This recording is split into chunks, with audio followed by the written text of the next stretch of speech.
All right.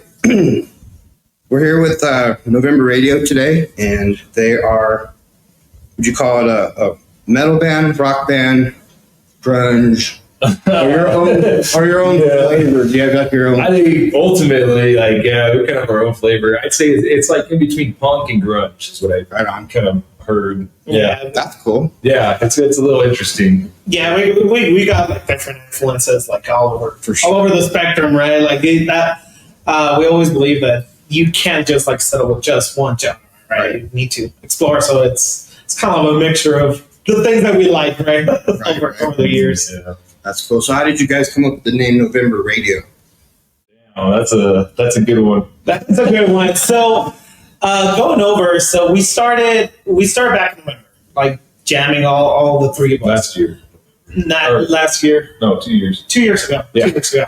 So we started, right? And but we also, if you listen to our lyrics, they're kind of like melancholic. They're kind of in between sad, but at the same time like hopeful. So I don't know if you have seen the meme that it says like, summer's over, so pop punk is over, and it's time for sad boy music, right? And so that's where the November Radio came from. And so we always think that it has that like nostalgic, melancholic type of deal. It's kind of like the like you hear people talk about like seasonal depression and things like that, and that was really a lot of it for me. It was like, man, like, what am I listening to when things start to get kind of down? Like, I hate winter. Winter is like a nightmare. I'm like, no, I don't want the cold, anything like that. And so for me, it's kind of like, like when I get into winter, I start to listen to more music like that. Like, kind of the lyrics are a little more grungier, a little darker, a little harder to take in. And that was it. It was kind of like, like, we have radio playing. If it was like a radio station in November, that's what I would expect it to play, nothing like that. So I think that's, I think that's how it came up. So you kind of just chose it, and nobody took it. That was the other. Yeah. Nobody was on Spotify at November Radio, so. Right. Yeah. It definitely clicks with me because I was born in November. Oh, so they do. Right on. I'm November 16th. I'm 29th. 29th. Yeah. It's August 9th. So I'm a Cali kid, so I love, sun and the warmer weathers, and that's when I used to surf or whatever, skate. Yeah. But I'm sort of a winter kid because I love to live in my hoodies usually. Oh, that's true. That's true. We keep our house like at 69 degrees. I guess I like it cold too because, with mental health or whatever, at least vets that I know, we get like hypertension, so our blood runs pumping or whatever, which makes you feel hot. Yeah. You know what I mean? So, like, sometimes I can even take a warm shower and feel just fine. Like, I don't need to be extra hot or something. Yeah. But I like it cold. I don't know, because the gloominess, I kind of, like, I was an AFI kid. Oh, yeah. And I liked them growing up, or after my 20s. And so I was into that dark, emo, kind of stalking the night, whatever. Yeah. So winter always feels so, like, Halloween and creepy or whatever. Yeah. But I like it for that, not so much for the weather getting colder. Okay. Mm-hmm. I mean, I love wearing hoodies, and you can't do that all summer or whatever, but that's true. No, you bring up a good point. Like, that is a big thing. The hoodies, like, I love it. Like, I'm even in a jacket now, and it's like, it's getting a little warm for me, but like, I'll never take a hoodie off. Like, I'm like, let me leave that thing on. But yeah, I dig November Radio because it was a cool name, and it maybe I was born in November too, so that was interesting. It was for you this whole time. I was able to meet you, which is cool. I'm meeting all kinds of cool artists. Yeah, different genres. Some of them, like, they have their own flair to it, and like totally. And it's like, yeah, but this is my music. And you're like, cool, right on, man. Like, I dig the lyrics. I dig the way you jam. I dig your personality. Thanks, man. And I honestly do think, too, music puts you in moods. Yeah. So I try not to listen to heavy metal or punk when I'm driving. But, like, if I'm at home chilling, I can listen to something. And it doesn't, like, I don't feel like going off and. Yeah. But I do like it when you want, when you go to a concert, you go to hang out with some friends at barbecues. It gets the music. It gets everybody kind of like Bobbing their head. you know what I mean? And you're all in sync with this moment. So that makes total sense. Like, like for me, exactly what you said, going out and just hearing music and being with your friends while music is playing is like a whole other experience, because like you do get into that mindset of just like I'm here to just, I don't know, eat tacos or whatever. Yeah. But then it really does matter what the place is playing, and it's like, I think the stuff that we write, it can be played in a lot of places. Yeah. And I think it's we're kind of range, like some of our songs are like, oh, this is kind of a hoppy song. But then, dude, we get down to some dirty, like, nasty riffs, and it's like, what are you doing, But it can be played anywhere. And that's, I think you kind of nailed it. Like, I want people to start bobbing their heads when they're out, like, hearing us, and they're out hearing, like, what we're putting out there. And they're like, who is this, Right. That's my biggest thing, is like connecting with people and just like, hey, like, I'm locking in with you right now. And I think as a musician, there's no better feeling than seeing people bobbing their heads or jamming to your stuff, right? Like connecting, because basically that's what they're doing, right? They're connecting with us. Whenever we wrote the song, whenever we were singing it out there, whenever we were playing it, it's you're connecting with people, and it's bringing us like together as people, basically. And music's such a good motivator too. So, like, whatever your message is, sometimes you can just get the whole crowd like. Exactly. Whether it's fuck the government or reggae and Rasta, or I went to a Tori Amos concert with my wife. Okay. Barely knew who she was, but I've heard of her. Yeah. Phenomenal pianist. Like, I was blown away. And so, like, even something totally out of left field, I'm like down to go check it out. Yeah. Or recently you brought up El Paso before recording. We went to El Paso to see Mars Volta. Oh, nice. Oh, okay. Barely even heard of them. Yeah. But when I got there, I was like, yeah. Thank you, babe. Wow. Yeah, turn it up, man. Like, for real. It's true. So is there any songs you want to start with that do you think that would be a good starter offer? We can start with the mellow stuff. Like, we can maybe hit some like gold or. Yeah, we could probably start with gold. Yeah. Okay. You want to do that? Yeah, let's do that. So I brought this one, and that's what I was telling Andrew. It was at this base. Shout out to Eastwood. So they were running like a COVID special when Barely started. I think that this base was like $600, $700, something like that. I got it for like 200, 300. Oh, nice. Because of the special, and it wasn't even used or anything. Right. I was like, hell yeah. So the COVID specials. Yeah. Yeah, dude. And everybody was hurting. Yeah, exactly. Yeah. Somebody's base. You shoot for $10. Yeah. Exactly. Are you guys ready or what? So this song is called Gold? Yes, this is gold. We'll talk about it a little after we play it. And Okay. yeah. Okay. All right. You guys ready? Go for it. Off.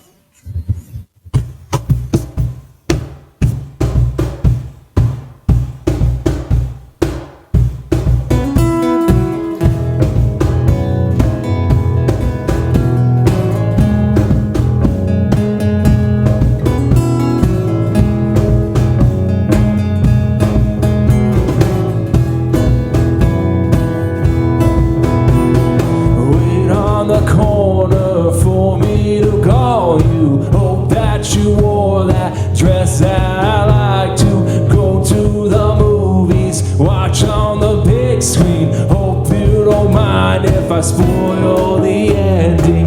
Whoa, we're just falling out of love, and don't you know?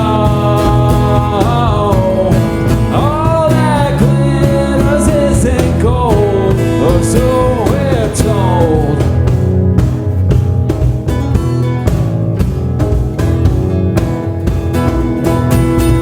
Back at my place with a look on your face, like the whole human race just stopped and stared. Then you made a move, but you tell me I'm rude, 'cause I won't love you back. I know better than that.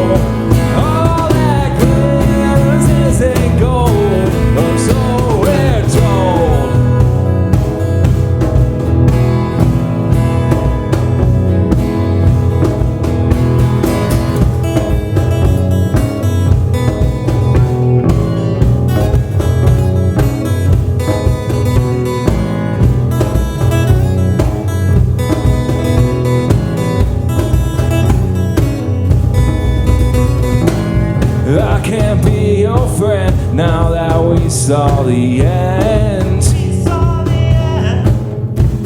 What happened to the plan when you were all alone?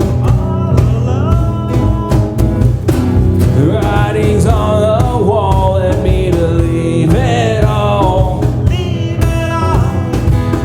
'Cause I know what you want, and I won't be that boy at all.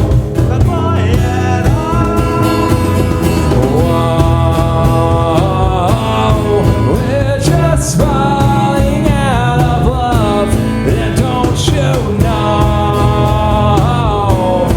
All that glitters isn't gold, or so we're told.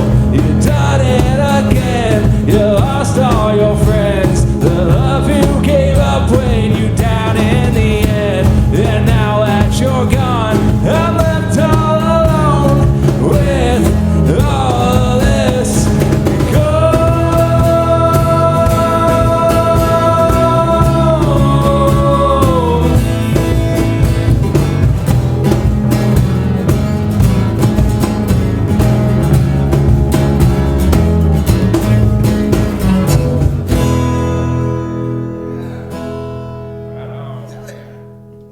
That sounds dope. That was gold. That was probably the softest song we'll ever play.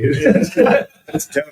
That was basically our second song that it came out on Spotify and all the streaming platforms out there. So cool.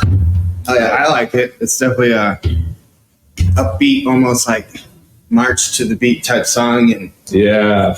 have your fist raised and Yeah, just kind of fight through life or whatever. yeah, basically. Yeah. It's kind of interesting. Like this song, like it's a song I never thought I would write. It's kind of like, I mean, you listen to the lyrics, it's more of kind of like a breakup song almost. And it's something that, you know, I didn't have too much issues with growing up, like, but I feel it's just nowadays, man, it's so hard. Like the dating scene, everything that is happening that I'm hearing from people who are maybe a little younger. Oh, It's like, tell me I about feel it, for man. you guys. You really have to find yourself in all this dating, and it's so with social media and everything, man, like, these poor kids. And so this song is like kind of look, I found my gold, right? Yeah. And maybe this person over here, they were glittering, they were like shiny, they were whatever, and they weren't gold in the end, right? And that's okay. It's not, you know, that's fine. anybody. That's fine. But man, yeah, this is like my love song to everybody going through it. That's dope. Luckily, I've been married for a long time, 12 years almost. Must be nice. So, for me, I found somebody in my life that was shined and was also gold on the inside. Right. And I just hope for everybody that they find that. So that's my song for them. Hey, third marriage 3 years ago, Yeah. and it finally, I had to kind of change my taste Sure. because I grew up liking a certain type of, I don't know, like images in your mind, what you think is attractive, what you think is not. Mhm. And it honestly, you have to just find someone who gets you It's true. without all the exterior shit. Yeah. Like, this is how weird I am. This is sometimes what I am like. Yeah. And I'll try not to drive you crazy with it.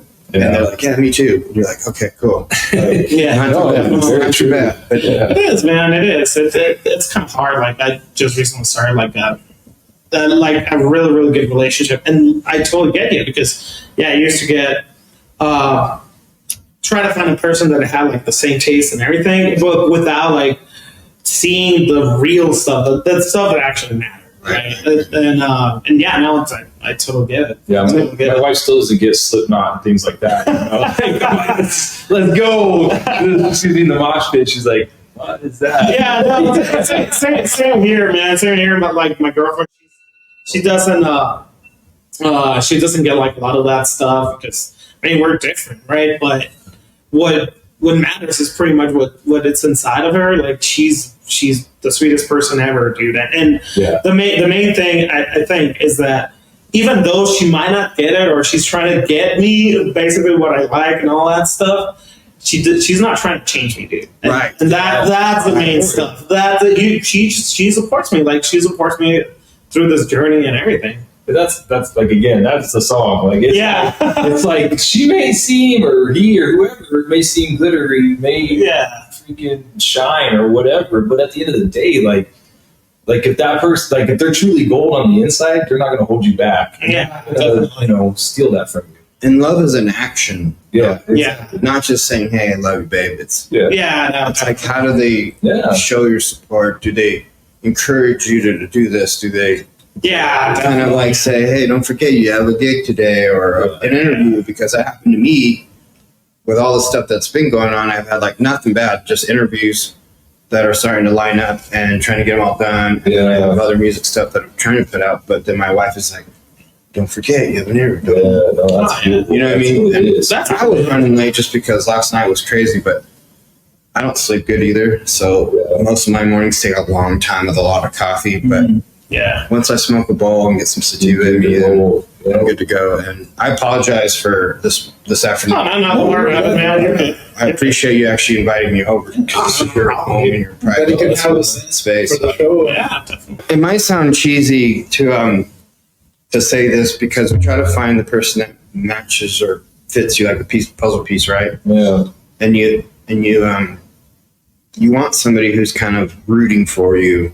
Yeah. And then that way you keep doing what you love, and you feel like someone is like, no matter what, I'm gonna, if this fails, I still have you to come back to or whatever, or this is awesome, you can come along.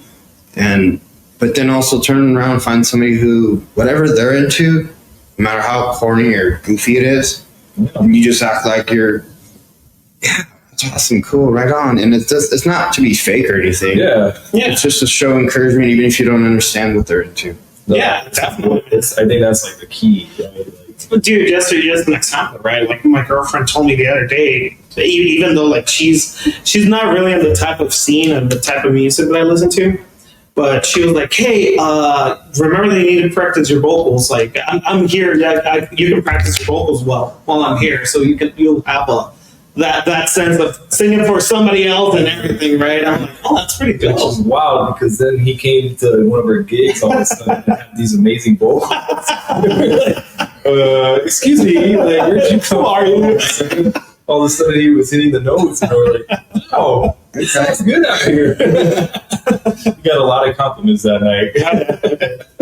It's just super interesting too when you go out to these different gigs of who you run into, the different people, the different personalities you get to meet, or ideas. Yeah. I mean, everybody has their own perspective in life, and everybody can believe in whatever they want. And to at least hear other people's viewpoints is interesting to me, at least. Yeah. Because you get taught certain things by your parents or grandparents, and then you kind of learn certain things with certain girlfriends growing up or whatever. Mm-hmm. And then you finally find some stuff that kind of works. Yeah, And definitely. it's like, the hard part is trying to find another person. And that's a deal, right? Like, everybody can tell you, like, "Oh, you need to look for this, you need to look for that," but all of us we're different, right? So what works for a certain person or a certain personality, even though they might have more or less the same personality, it might not work for that person, right? It's just like a trial and error, because that you just need to go through life and experience like the bitterness and everything,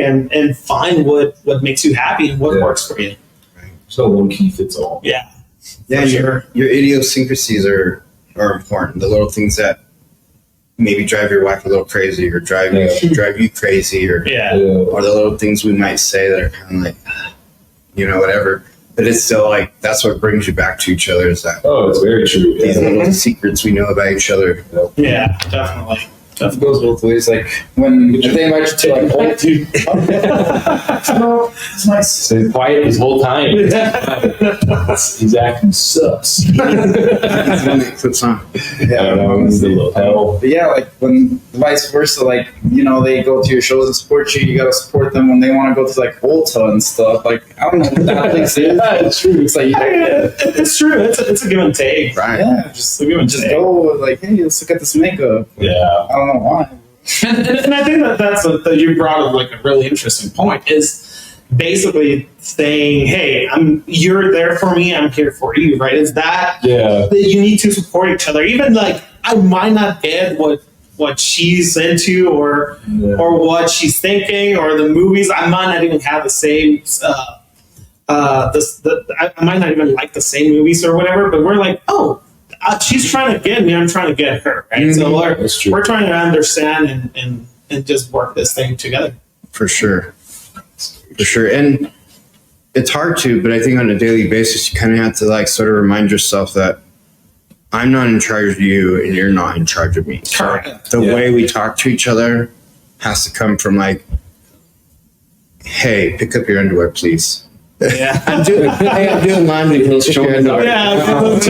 There. It's true. You know what I mean? But instead of being like, hey, what the fuck? You know? Yeah. Yeah. If I ask nicely, you usually get what you want. And then maybe I'll even want to help you do laundry. But, you know, if I'm rude about it, then you're going to be like, here's my chonies. Yeah. And you're going to be like, dude. Very true. Man. But yeah, find someone who respects you, not to say, hey, I'm not trying to mold and change you. You're not trying to mold and change me, but I'm trying to get to know you.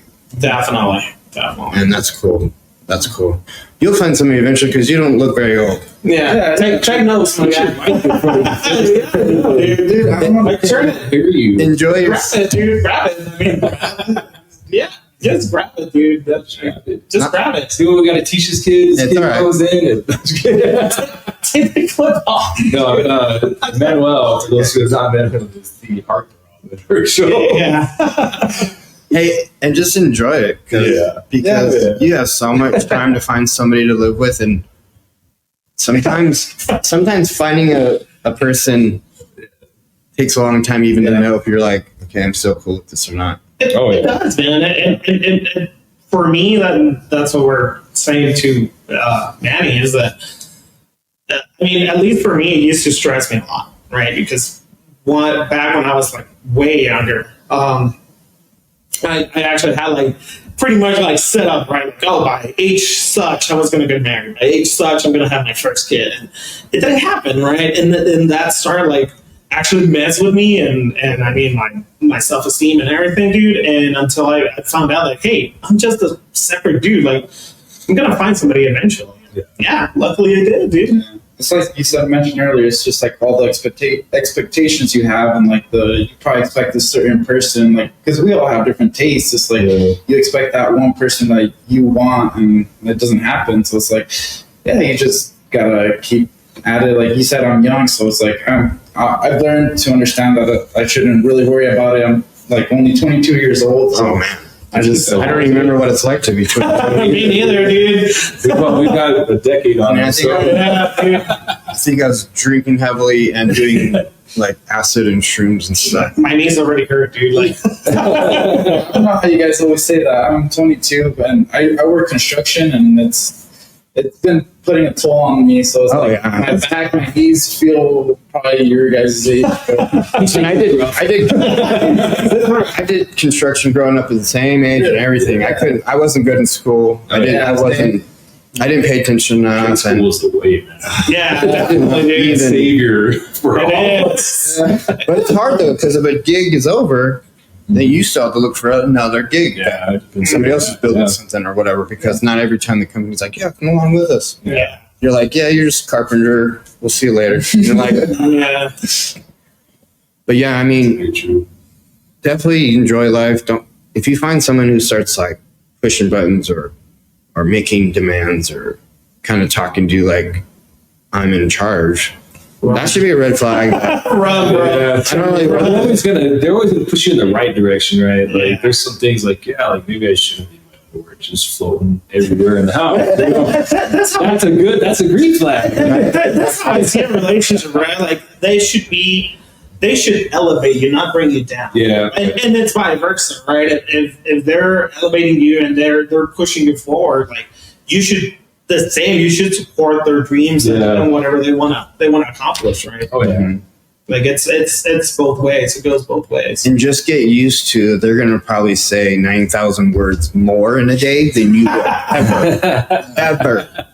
Because guys, we're simple, right? Yeah. True. It's TV works, watching a sports or show or music video, you have a beer, I have water, whatever, we're good. Yeah. We may chit chat a little. Yeah. We may bullshit a little. Yeah. But women will pick your brains. Oh, They will. On a bunch of shit I have no clue about. And I'm like, okay, let me see. Let me go and Google because I have no clue. But find somebody who's interested in you. Yeah. And then just show interest back. And definitely. when she's out of control, be her mountain because she's the waves. There you go. And then when she's done, it's going to be all right. That's all you had to say, guaranteed. That was a good way to put it. Like, we're the mountain, they're the waves. Like, that's true, because you can never tell what they're doing. And it's like, You can keep your composure under the most conflicted situation, no matter where you are. If you can stay composed and calm, that will make her fall in love with you, I think. And then if you're Because if you can hold restraint and you don't have to beat some guy's ass because you walked away instead or whatever, that's going to show way more resilience and stability, and she'll feel hopefully more calm. Yeah. That I'm not with a dude who might just flip out. And, Yeah, definitely. If you're like me though, like, I feel like my wife is the mountain most of the time. I was a wave, right? Get out of my way, I had my own It can way. go both ways. He can be pretty dramatic, dude. Yeah, it happens. he is the singer. Yeah. Just appreciate what you He's writing the lyrics, man, so pay attention. to this day. So, what's the next song that you guys would like to jam to? Hey, what do you guys want to do?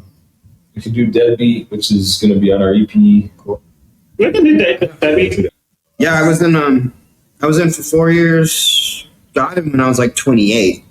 I was super stubborn. I was like, I'm gonna do construction or automotive my whole life. I don't care. And then I was like, dude, I'm making like $8 an hour. I might kill myself. This is bullshit.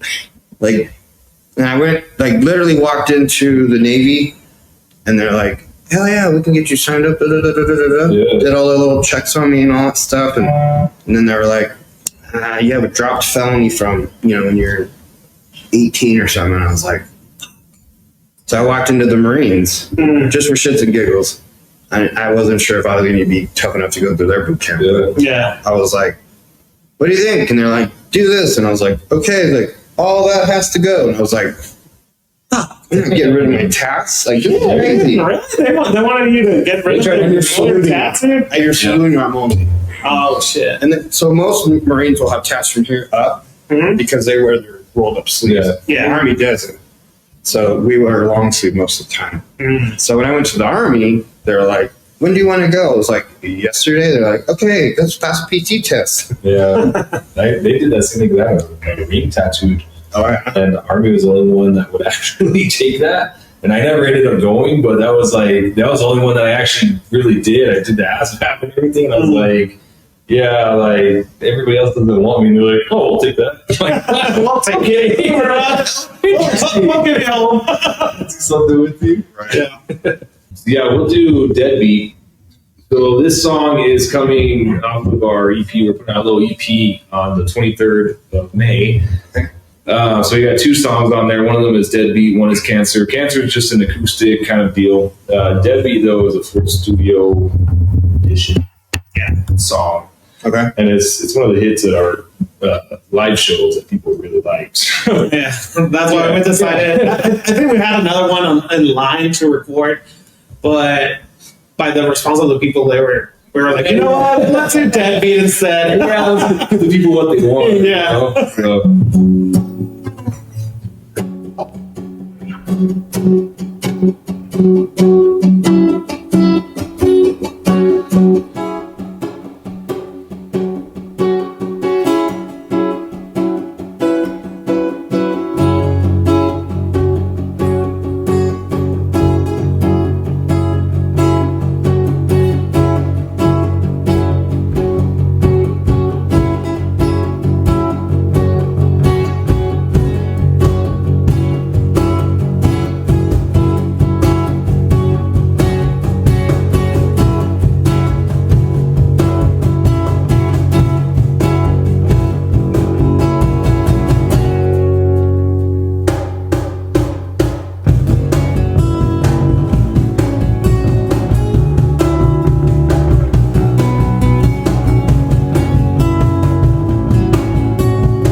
mistake. If you're too close now, then your heart might break. When I'm face down in a hole somehow, looking out for each other didn't quite work out.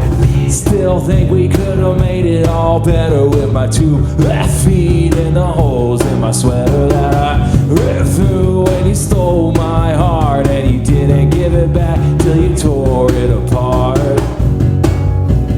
All that I wanted was to be part of this world, lost in the eyes of the civilized.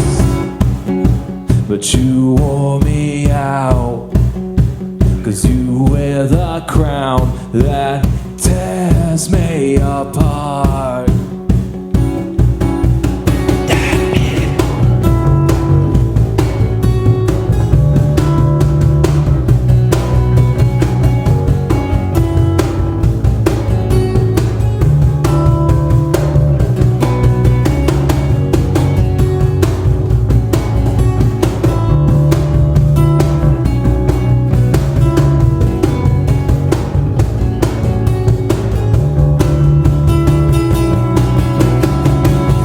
Sound like I'm 6 feet deep. There's a new meaning to the friends we keep. And I was the last one in it to know that the devil grows deep in the hole you sow. Back then when I had no friends, back then they were all pretend. Didn't mean another loose end like the world gave me when this life began. All that I wanted was to be part of this world, lost in the eyes of the paralyzed. But you wore me out, 'cause you wear the crown that tears me apart.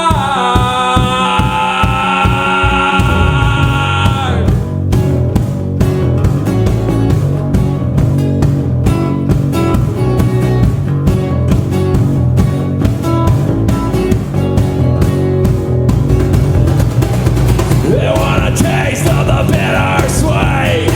Look into my eyes, and it's all on me. Another round for the old deadbeat. But when you hear that sound, I'll rip your heart right out.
That's deadbeat. That's The interesting one to play acoustically.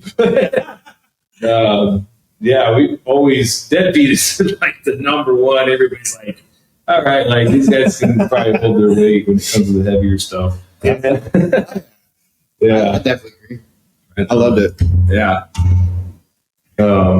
Yeah, I don't know about that song. It's just kind of it's funny because when we wrote it, like I had like 3 different sets of lyrics for it. I do There's remember like that. 3 songs to the song, and I was just like, I don't know what this song needs to be about. Like I really like the melody and like the like when you hear the recording, it's almost like what would you call it? Which one? It's kind of like Like the beginning was like a Russian Gothic. What'd you? the post punk, like almost like a Russian post punk. Yeah, deal. it's interesting. Like when you hear it, it's pretty, Yeah, it's pretty. that little just.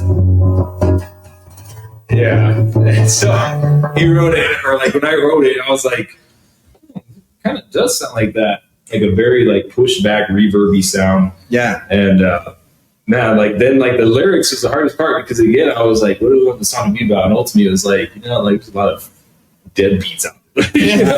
And I was like, yeah, like let's just throw it at them. The weird thing, right? Like whenever we're like somebody will come up with a riff or something like, hey, this sounds cool. Kind of like the cool thing about Andy is that he writes, right? So that's why he had like a separate like 3 lyrics for it, right? That he had all like written before even having the song. And I was like, oh, which one should I use? Yeah, like it just kind of like transpired from there. And like I think like the biggest thing for me is like I try to always stick to things that people know. I try to stick to things that people understand. And like the other lyrics are just like they're like it's just about girls. It's like everybody knows that. Mm-hmm. It's like how many songs have been written about like just deadbeats? Like really like drains on life. Yeah, that people can actually relate to. Right? You know, like luckily I grew up in a pretty decent family household. Like you know, my parents were both there, and I'm grateful for that. But I like a lot of my friends that weren't, and I remember going to their houses and just man, it was so abusive and so like I couldn't imagine living in that life. And that's kind of like the weird side of it, right? Because my parents were there also, right? They're still married and everything, and going to some other people's houses and seeing that happening, you're like, what the hell? I mean, you couldn't comprehend it, right? It was a world that I never put words to their lives, you know. But a lot of it is like I understand what you're going through, and I see to a point what you're going through, and I'm here for you, and. Like if we got to yell at this person together, or we got to, you know, like that's cool, let's do it, you know. Right. Yeah, like a lot of messed up things. Standing up to bullies. Yeah, a lot of people don't have a voice to talk about that stuff. Abusive spouse. Yeah, exactly. It could be anything, right? Like a lot of times deadbeat will just A lot of times deadbeat will just be like, oh, like people say it's just money. Dad won't give me money. Mom won't give me money. Whatever. But it goes for everybody. It's not just that. Like right. Like I have a lot of built up anger for a lot of people, and you know I should let it go. I should never let it go. But a lot of it is like I can't. Like I have to channel this into music, and I have to put it somewhere because it's like stresses me out. Sometimes what you said. There's a lot of things we see that just fly by the radar, and it's like you can fall under that. Yep. Yeah. You can only be as good as you can. And I mean, sometimes there's the diplomatic way of doing things. Sometimes there aren't, dude. Like sometimes there's people that you cannot just reason with them. Yeah. Either you just cut them out of your life, or you help your buddy, or you help your friend, whoever is going through it, right? Because I mean, that's just how it is. But sadly, right? That's just how it is. Well, it feels like since 2020, and without going all into politics or anything like that, but it feels like now the people that I knew, they believe in a different set of facts that's happening in the world. They want to only believe in their whoever they listen to. Media, whatever narrative they're going for. It's like they want to believe in that wholeheartedly, and that's what's happening. That things are worse than they ever were, and they're really not. And they're not they're not great. They're not, you know, this isn't the safest country in the world. Sure. Yeah. But I feel like we can't, like, if you're going to have us talk about something, say, deep, and then you have alternate opinions that don't align together, you're like, where do I go next? Or how do I get this out? Yeah. And I think the main deal like nowadays is that they don't figure out that both sides of whatever, right? They don't care about you, and that's the issue, right? It's that and that's the issue that people, they don't understand. They're so aligned with one side or with the other side or whatever, right? Without going to politics, instead of saying like, hey, that guy probably is not as bad as these guys or this side is making me see them, right? Right. They're the same people. They're same regular Joe trying to get through his day and trying to live their life. They'll all do what it takes to get to the top. That's again, like this song wasn't necessarily about politics. No problem. But we have songs for that. But if you're a politician and you're going to work every day and you're not really trying to get anything changed or better, you're just going with the flow. You're just doing the same thing everybody else. You're a deadbeat too. Yeah, definitely, dude. And you are. I completely agree. And I think judges. Yeah. I mean, and what's crazy is some people don't realize that, right? Like It's like, if you're not bettering anything, you're just doing it, and you're in that high of a position, and you're not doing anything to help out the poor, or you're not doing anything to help out people. You're a deadbeat taking our taxes, man. That's what it is. And that's why, like, when we sing this song live, it's a lot of passion from me. You know, I try not to get too political, but it really does weigh on me that I'm like, okay, like, I'm doing okay right now, but this guy's not. Like, Right. You have a responsibility to hold up. You're a veteran. You have a responsibility to hold up for your veterans. You have a responsibility to hold up for everything else that this country's going through, right? People make choices, sure. There's a lot of reasons people are on the streets, things like that. But if you're not doing anything really specific to help them, but then you're giving money to other things, it comes off as wrong. And that's the same thing going back to the bully situation, right? At the end of the day, they're bullies, like both sides, man. Yeah. If you're actually looking at it, and you, that's why it makes people angry, dude, because you're seeing people being taken advantage of or being used for a political stunt, right? And you're like, really? I mean, really? Or supporting wars that you don't want to be supporting. Yeah, dude. And then it makes your blood boil, man. Well, yeah, when it comes down to it, I mean, there's all these, you have these little turmoils like parents, family, whatever, maybe your spouse, but these bigger ones that they're just kind of keeping us in the game and not really changing it for you to win and all. It's like they're cheating, but $1 billion could feed everyone in America. Everyone. And that's a crazy thing. And we spent hundreds of billions on wars. Yeah. You think about it and you're like, how much would it take to really start fixing some issues? And the problem is, like, again, I feel personally that a lot, like, the money that goes towards that, like, really could be better spent. It could go to people who are really struggling. Like, we need better programs. We need a lot of stuff. Like, and it is an issue. Again, I've never tried to make this band like a political band. I don't want to ever stand on the punk rock and let's just down with everybody. But sometimes it does need to be said, and it really does need to be said from people who have positions of power. Right? Dude, and the problem is that you'll see, like, oh, it's because it impacts, like, the vulnerable groups, right? But it affects everybody. It does. And that's the deal. It's like, no, I would rather have, like, my tax dollars paying for something that's going to benefit my fellow Americans, my fellow people. Where does your vote actually go? Yeah, dude. Well, part of my thing going back to this that I connect to very closely is, I don't even like saying his name, so I'm going to say the former guy. Yeah.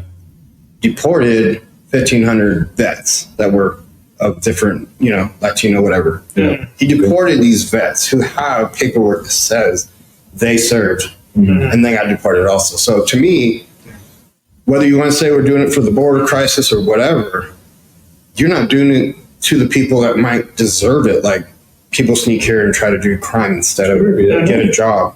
Yeah. Why are you deporting people who serve? Like, that doesn't make any sense to me. How can you serve a country if you sent out by the... Yeah. It makes me want to go down to the border and help smuggle all those vets back. Yeah. But, we can't go outside the law, but we can, like you said, vocalize. Yeah, hopefully you put somebody in charge. And I don't think, like, any one person is... I think that's the problem, is we have so many people who are single-minded, one side or the other. I mean, truly, like, referring to freaking South Park, right? Like, if we need to choose between a douche and a turd sandwich, right? like which one would we rather have? Right? It's like, it's rough. Yeah, you can polish a turd, but it's still a turd. It's still dirt. Yeah, it really is. And it's unfortunate that that's where we're at. I don't know how to fix it. I'll never say that I know how to make that better.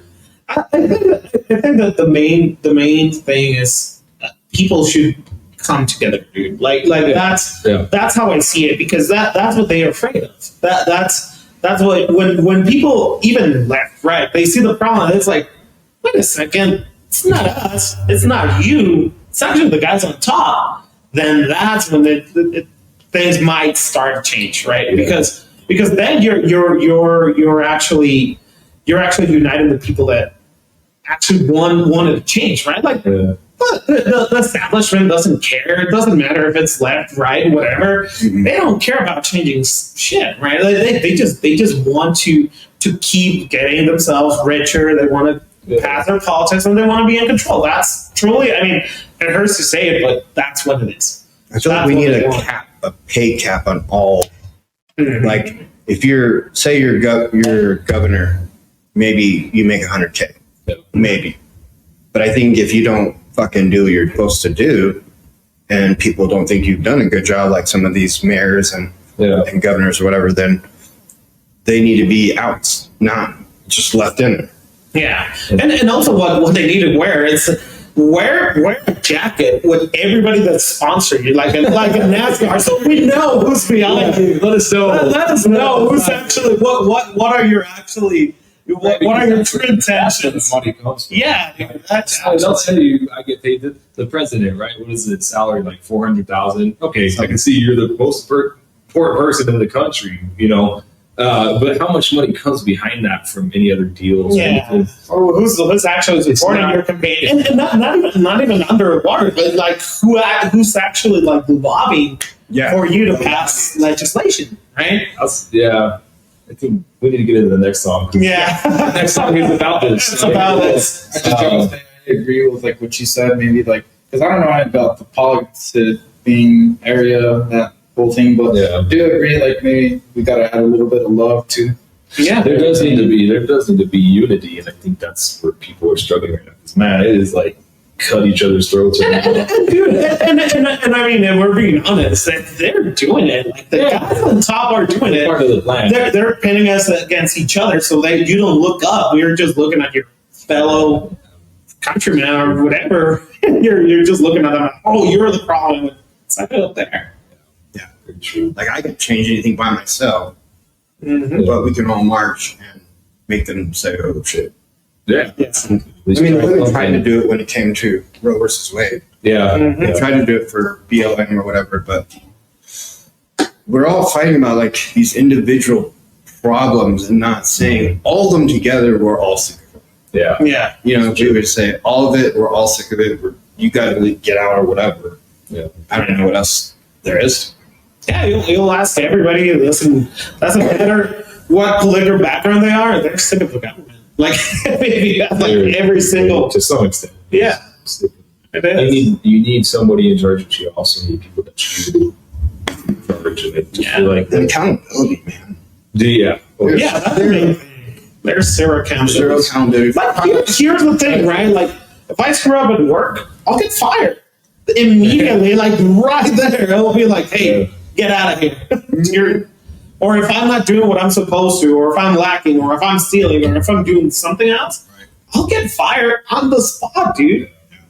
And if you're in a position like that, and you're making some of those mistakes that we've seen from some of the, like, I think it goes beyond. I think a lot of it is really, you deserve prison. Yeah, definitely. That's treason. A lot of it is very, I made, like, whatever, I did this, and sorry, this happened. And it's like, okay, like I get that some decisions are on the fly, but then why do we have one person making that decision? Why do we have people that it's like comes down to the one final stroke of the pen, right? It should like really, we're democratic, right? Like we should be voting on a lot of this stuff. A lot of it. And that's the trouble is a lot of times you feel like your vote doesn't count. And what people do is they'll move to where their vote supposedly counts, but all you're doing is you're moving to the one where everybody's just more towards your side. Yeah. Like here, it'll never go the other way. Other countries or other states, it won't ever go the other way. Like it's almost always the same. Right. And what do you do with that information, right? That's the biggest thing.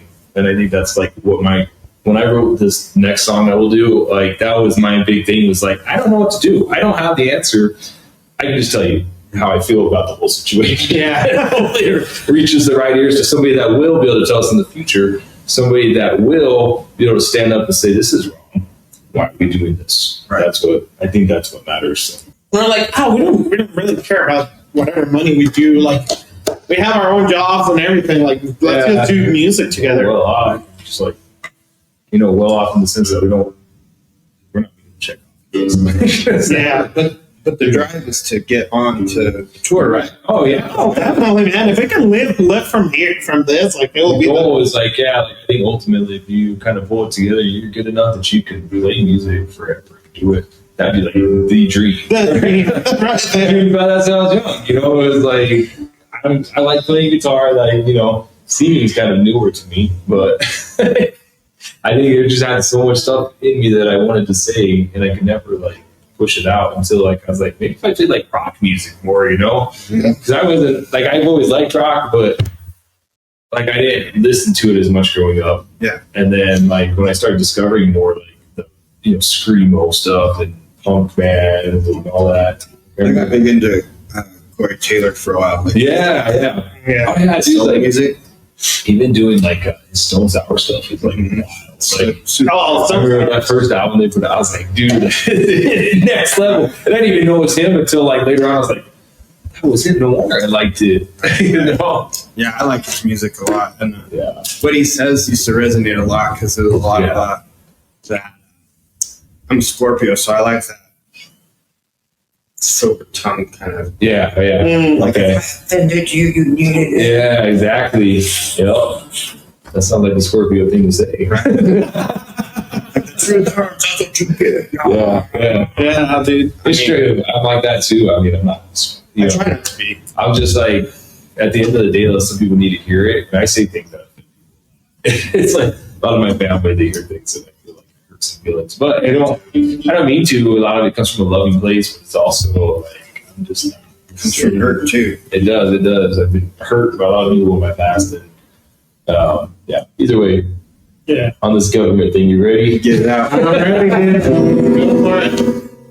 This song is called Burn.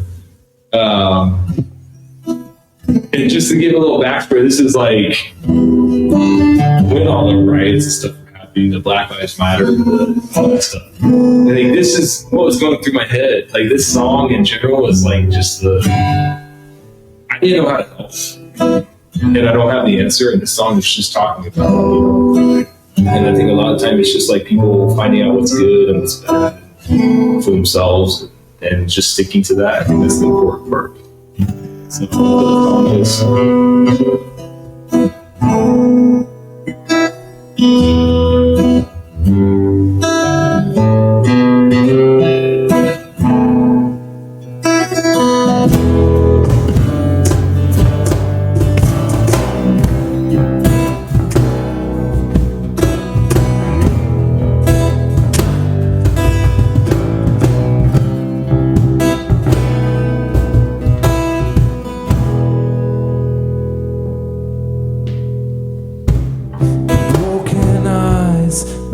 Surprise, a little past my comfort zone. A broken heart, a better start. I'll tell you when my mind is gone. I feel it in me like a storm, and inside my head it hurts like hell, and the cause is dead. Let it breathe, let it breathe.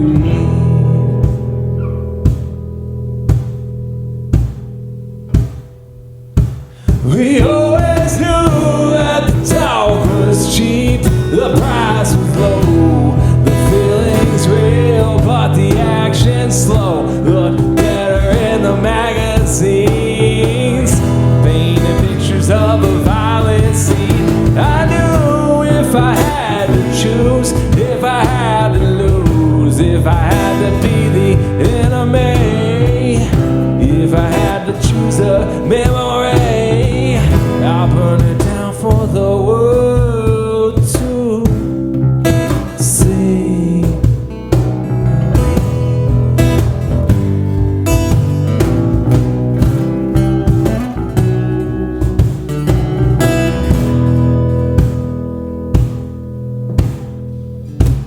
My body's cold, I'm getting old, I can't relate and I'm not alone.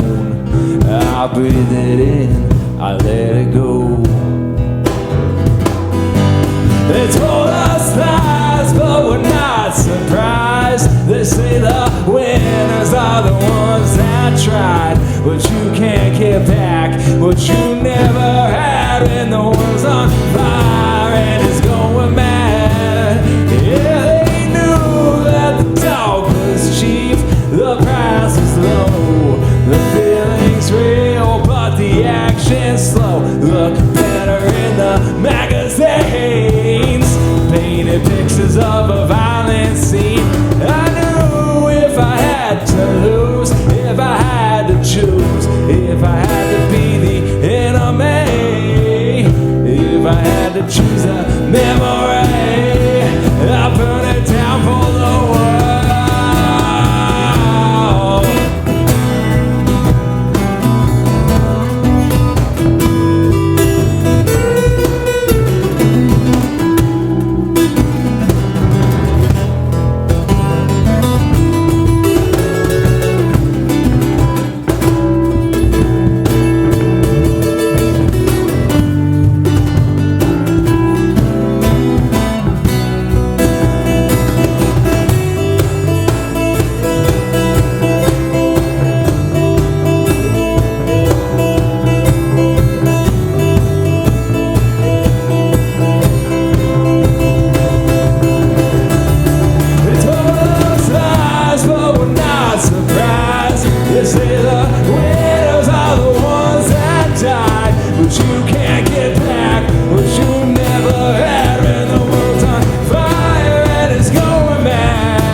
That was sick. That was Burn.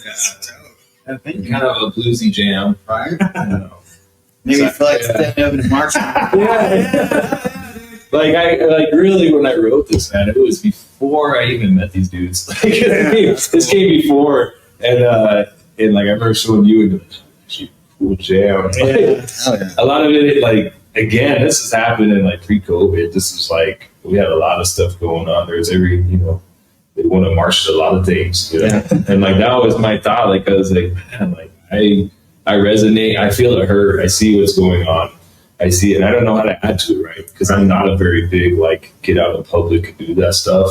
And I'm like, what can I do? And that was like, I can write music about it. I feel the hurt. I feel the everything everybody's dealing with. Right. And man, it pained me a lot in that time. Still does. Some things happen. Okay.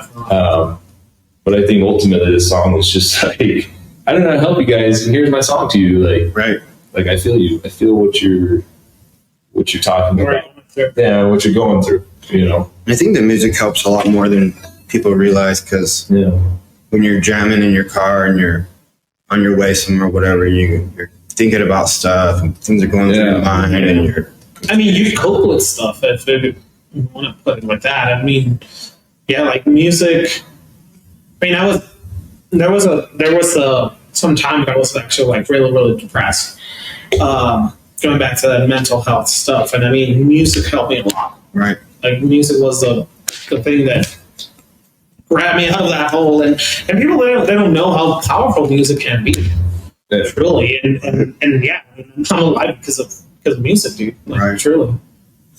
Yeah, I agree with that. Like, I mean, myself, like, go to the gym, like, just depending on the music, like, I'll like rip out two more on the set. Like, I don't know. It really depends. Like, if I'm listening to something soft, I don't know. I won't feel it. And same with me. Like, yeah, it's definitely music is. It pushes you to a different limit than you're used to, right? Yeah. Like, yeah. And I think that you can also relate with people to feel that you're not the only one going through it. That there's some people that they're struggling. There's some people that that's the back to our previous deal, right? It brings people together. Music truly does. I mean, it sounds corny and it sounds like this Disney Channel BS that this guy is throwing out there, but it truly does, man. I mean, music truly brings people together because it's not as simple as like, oh no, you should vote for this guy, you should vote for this other guy. Oh no, it's mainly it's like, this is how I feel, and I'm not telling you to feel this way, but this is how I'm feeling. Right. And then somebody out there will be like, hey dude, like that's how I feel as well. I'm glad that I'm not the only one, and there's like a light at the end of the tunnel, right? Like I don't have to finish it like right here. And that was like my goal with this song, right? Like I didn't write that song for anybody. That song was for me. Right. And it was the feelings that I felt, right? Like I was like, man, like this sucks. Like I feel so hurt that the country's going through this, right? And I feel so hurt that people are feeling this. And like I just want people to know I'm hurt with them. And ultimately what we've been about kind of as a band is like telling people it's okay. Like we understand. We're trying to help you through it. Trying to help ourselves through it a lot. Yeah, definitely. Like it's not just, it really is like we want to bring hope to people who are going through a lot of these dark subjects. We don't pull the subjects away from people. I feel like we push it in their face a lot with our music. Yeah. I feel like we're like the deadbeat, man. Like that song, like you're pushing that in their face. Like I know you went through this. This song Burn. It's like, I know you went through this. Gold. I know you went through this. Like uncomfortable topics. We're trying to push it and have conversations. Right. And, right. I think that's a main thing, and I think that's why we're seeing a lot of division these days, is because people stop having that discussion and conversation, right? And saying like, "Hey, I'm hurting because of this." Like, "Oh crap, okay, I didn't know that." Right. And a lot of it comes from people that they don't know that other people are going through other stuff or other difficulties or topics, right? Like really hard topics. And I think that's how you start healing, right? You start a conversation. Yeah. That's the main deal. As soon as you stop having those conversations or those discussions, we're done. I mean, nobody's going to try to understand each other. I think that's the main thing that comes from conversations and discussion is the understanding of each other. Right. And saying like, hey, we're stuck on this together. Yeah, we both feel this. Yeah. That goes back to to a lot of different relationships too. Like it doesn't have to be between us and just our government or us against the police. It could be where you both feel something and then you write the song and you get it out and you're like, you know what? Kind of feel like I leveled up a little. Yeah. Mm-hmm. Because you got something off your chest. Yeah. So whether it's your spouse or a girlfriend, boyfriend, whatever, and they're like, man, today was a really fucking shitty day. I just want to choke somebody out, and you're like, damn, I can't do anything for you, babe. But you know what? If I give you right stuff, just one of those days. But it's like once they unload, sometimes it's a burden for me to hear because I feel like I take on people's emotions and I feel them so deeply sometimes that I have to kind of guard myself that, okay, I don't feel this way, but my wife might feel this way. Yeah. But it's okay because she went through something. It's okay. Yeah. As long as she tells me, then she's going to feel a little bit better. Yeah. So like, I feel like when you guys sing, you kind of are holding like candles. Yeah. And when you sing, they get brighter and brighter, and then they bring more, everybody else with their little candle coming closer to the light, to the heat, to the safety. It was like from the dark. Yeah, I mean, all the shit that's dark. That's exactly what this song is like. I feel like to me, like I'm holding a candle there. I'm like, I feel you. I don't know how to connect always 99% of the time, right? I don't know how it is. Like I wish you black and America. Yeah. I don't know how it is to be gay or anything. All these things, like I don't know how that feels. Right. But I am holding the candle. I'm saying, like, I understand. Like, bring it here. Let's go through it. Let's talk to let's be talk human about it. beings and let's bring it all together and just exist as one person. Right. That's my whole thing. I think one of the best compliments that I've got or that we got as a band was during a gig. Somebody came to us and he was like, "Hey, dude, you guys' song actually got me through today. I was going through so much shit, and I was just listening to you guys like on repeat and listening. You guys actually got me through my day, and it was a shitty day." Yeah. And I'd love to hear that from anybody. Like, yeah. Really. Right. The whole goal. It's like we just want to connect. We want to connect with everybody. Right. We don't want to connect with one person. it's everybody. Everybody should have something to pick out of this music and say, I kind of agree with this, or I kind of, let's just start that conversation. How do we love each other through our differences and through these hurts that we're going through and through all the trials we're going through together? Because we all are. It's not like there are sides that get picked on more. There's more, but ultimately we're suffering with them, and we're like, let's just be in a group together. Like, this doesn't have to be confusing. Yeah. I don't have to. It doesn't matter to me in a positive way what anybody identifies as. Yeah. I don't. It doesn't affect you, right? Just let me know what you want to be called. Yeah. And we're good. Yeah. I don't care if you wear a dress. I don't care if you don't wear a dress. Yeah. It's a free country. Do whatever you want. Be as interesting as you want. And that's you're not hurting anybody. I believe in, I don't right? care what you look like. Yeah. If you got a mind and a voice behind it, I can talk to you. Yeah. Just trying to get to know the person, trying to learn from you. It's just how we get We all have better. to- Actually, because we all kind of go through a lot of the similar hurts, Yeah. whether it's like rejection or self-identity or insecurities or whatever it is. We stay quiet because we feel awkward. It's true. Yeah. Because we go back to that, right? That we think that we're the only ones feeling that. When there's tons of people out there feeling the same way. Right. And nobody's perfect. No. Nobody's ever figured it out on the first try. No, and that's a reason why it's like, hey man, I might not know what you're feeling about, what's being gay here in America, right? But hey, you want to talk about it? I'm here. I'll listen to you. Right. Yeah. I'll listen to you. I'll let you kind of like get all that stuff out, and I'll try to understand you. Yeah. But I think that's a main deal. It's just again just being human with each other. Yeah, like I don't have an automatic. If I don't know you and you don't, I don't know, if you're not, I don't have this automatic like, who's that? Yeah. I don't have that.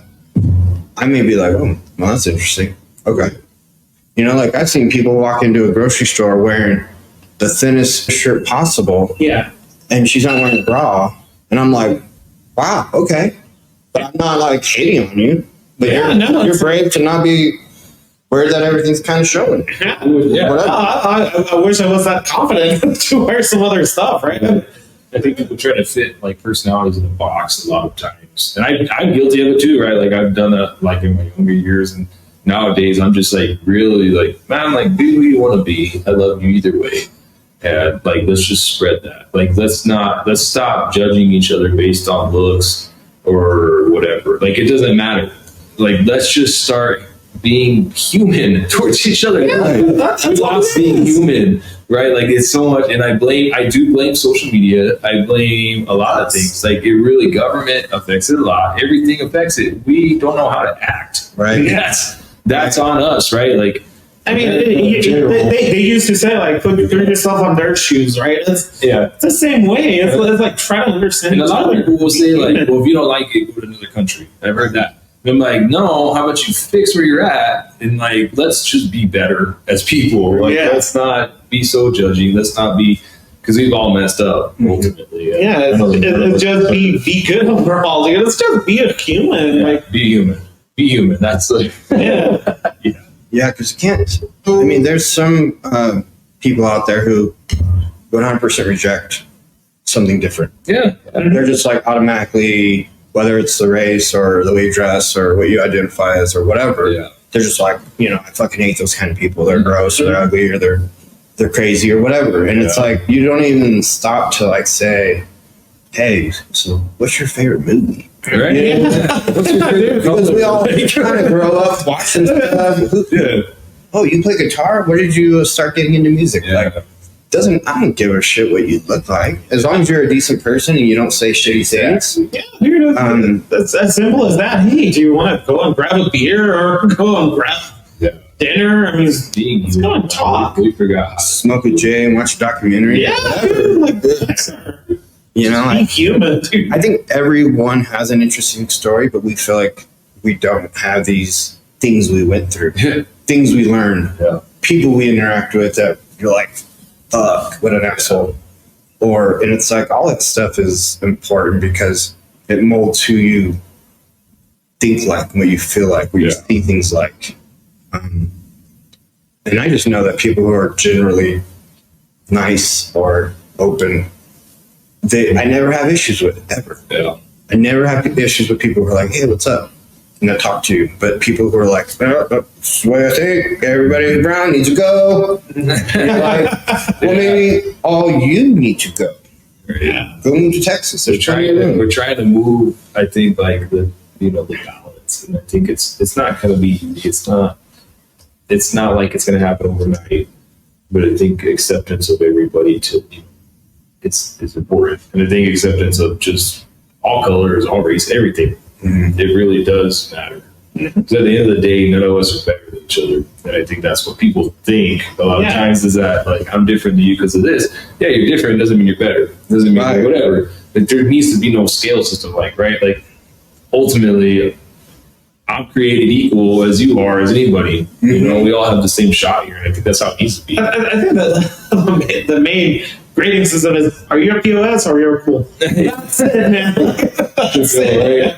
That's it. You chill or no? You chill or no? Like, can you accept other people's differences and other people's races and preferences or whatever? Or you're just going to be a closed-minded, that's it, right? Like, you think that it's your way or the highway.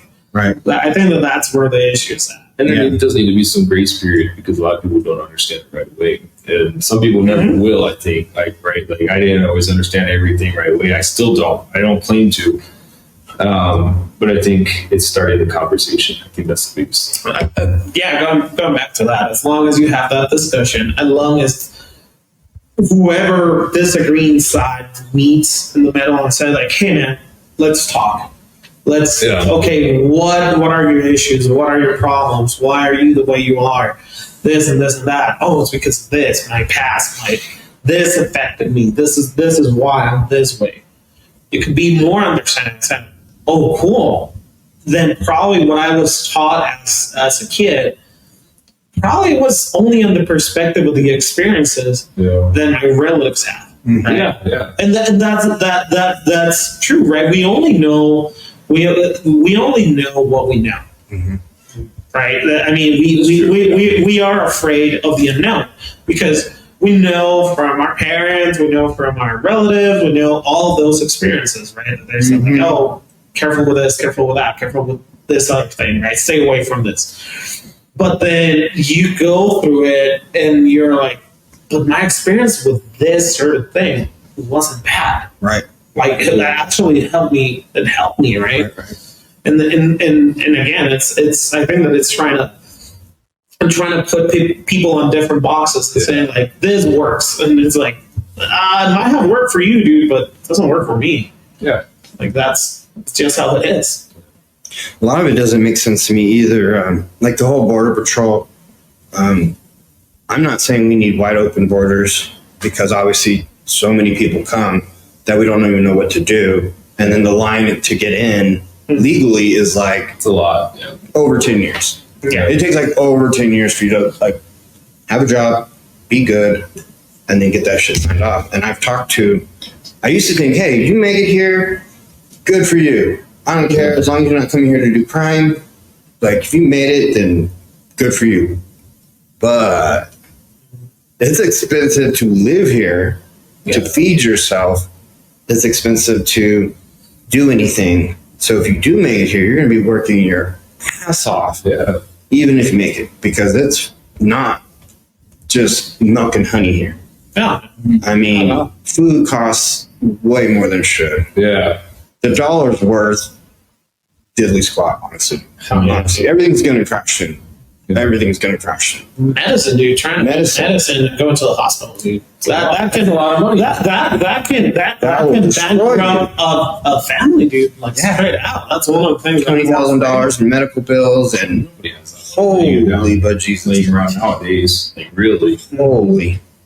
I mean, even just to fill up your gas tank to get to work for the week, it's expensive. And that's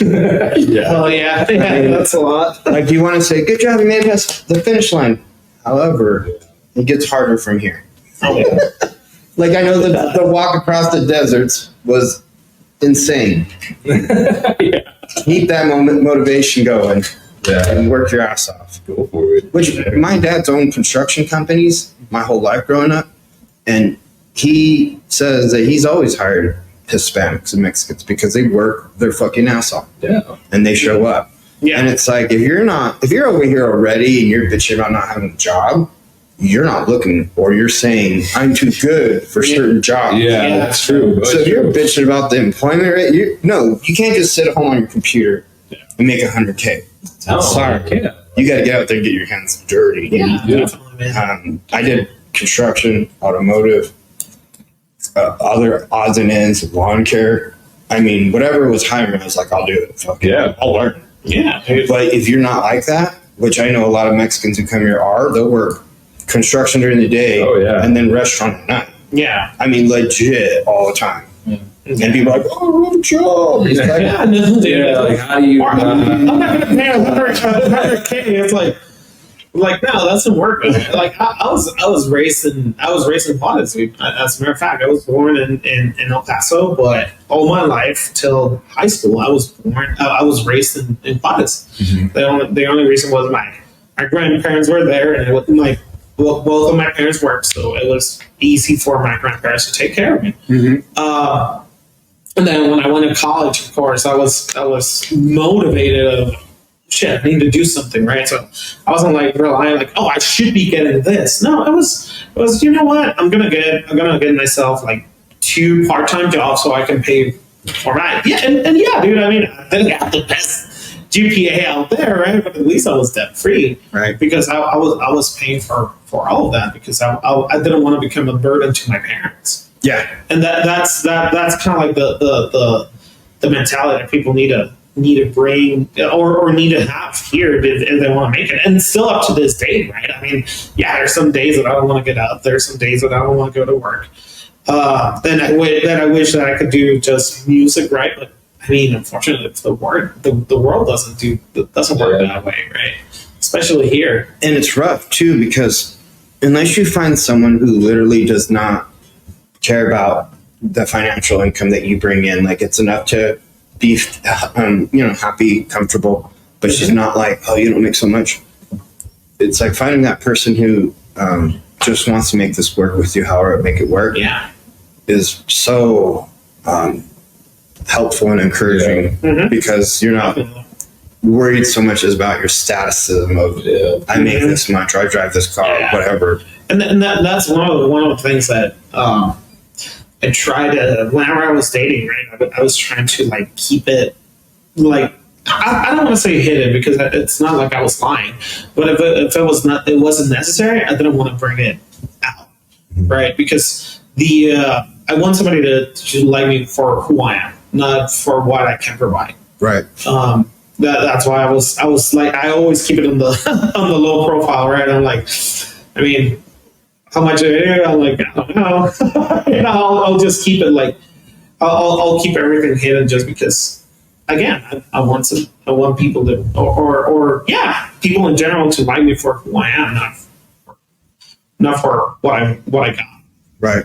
That's Because at the end of the day, it's just, each month is, can you provide for half of the bills that definitely we have? And then if your woman works too, which mine does, she's a nurse. So we're pretty good. We don't have kids, and we're just dog people. And we have a little bulldog at home, that English bulldog. She's our spoiled brat. Oh, yeah. You know what I mean? You don't own a bulldog, they own you. They sit where they want. They eat what they want. They'll demand treats. Yeah. Like my dog will give me shit and start. I'm like, all right, chill out. Let me. that's how I am now with those two out there. Like, But yeah, I mean, you gotta find your little sanctuary, right? Yeah. From home, you're just supposed to people. Definitely. And that's, and going back to my girlfriend, that's the main thing, is that we never talk about anything related to finance or anything. We just want to unwind and just love each other for who we are, and that's it. Right? Netflix and chill. Yeah, There you go. there you go. You maybe get late sometimes. Hey, If you're lucky. I think that's why I like chasing music and concerts too, because you come across all these important messages, and these people who you almost can like 100% identify with what they're saying, and it hits so dead center. Yeah. You're just like, wow, thank you for playing it. Like it helps ground me when I hear good messages that feel good. Yeah, definitely, man. Like for me, like it helped me a lot. Like one of my favorite bands is Tiny Moving Parts. And like their freaking lyrics, they just hit me like a ton of bricks. Because I was like, especially when I was like, I mean, I was dealing with depression really, really bad. Fortunately, I got help and everything, and music helped me a lot. And but I mean, to the point where I will just like stare at the freaking ceiling, right? But when I started like listening to their songs and everything, it was like mind opening. It was like, oh shit, I'm not alone in this. Like people feel like that out there. Yeah. I'm not like this rare specimen that is not doing whatever the book dictates to do. Right? It's like, no, this shit happens, and people struggle with this more than we would like to talk. Right? And I think that when you start talking about mental health, there's less. Right? I hope there was none, but there's less taboo behind it. Right, it's like, yeah, you go. Fortunately, like one of the things that it was like really important for me, especially when I started like going to therapy, it was like the support that I got from my parents. And my mom made this question, right, and out of her not knowing, right, like she didn't say it in a bad way, but she was like, "Well, why are you going? Like, what's going on?" And then my dad stepped in, and my dad said, "It's because you go because you don't feel yourself. Like you're not feeling right with yourself. That's why you go. You think there's something wrong with you. That's why you go and ask like some professional, right? Some medical professional saying, like, hey, this is what I'm going through. Like, is this normal?" I've been to therapy way more times than I can count. Group, individual, marriage counseling. In 2010, I came back from Afghanistan. I didn't know I had PTSD. I didn't know that I even felt differently at all. I just knew that I was staying up late and I couldn't sleep. I'd have to chain smoke until I was just like out of it. But I was drinking a lot more. I was definitely indulging more in drinking. And I didn't know until one day I was staring at a bottle of pills and I was just like, I just eat all these and it'd be over with, it'd be done. I don't have to rush shit anymore. Yeah. I didn't even care that I was like on base with a family because I was stepdad for a while and I was married to a girl. And I didn't know. It was like my brain disconnected and was like, yeah, nothing's wrong, fuck it. Yeah. And it was like, nothing back there to see. Don't worry about that shit. That was in Afghanistan. And we're partying it up and drinking and you just don't think that anything's wrong until you're like, oh, you know what? I don't like myself. Yeah. And then you're like, I don't know why. I don't know why I don't like myself. Some way I feel. It's like, no. Yeah, it's not there. But I went to therapy. The more you talk about it, the less power it has. Yeah. The less it bothers you. Later on, you're just like, yeah, fuck it. I got, or whatever. Traumatic. Yeah. But it's over. It's back there. I don't have to keep worrying about that anymore. Yeah, dragging it with you. But the more you talk about it, the less it bothers you. And I think singing is part of a beautiful thing. I wish I could play an instrument or anything. Yeah. I love singing along to all the music that I listen to during the day because I just throw music every day. Yeah. Like Alexa playing all this stuff. And then I'm jamming to my little routine. Growing my cannabis, growing mushrooms, taking care of my dog, cleaning the house, editing some video and putting it up, and I'm in this groove that's almost unstoppable when you guys are jamming or something. It's like, especially that build up to that song. Yeah. And then he goes off. You're like, you're like, fuck yeah. You feel like nothing can stop you. A lot of it, like for me growing up, music was therapy. Right.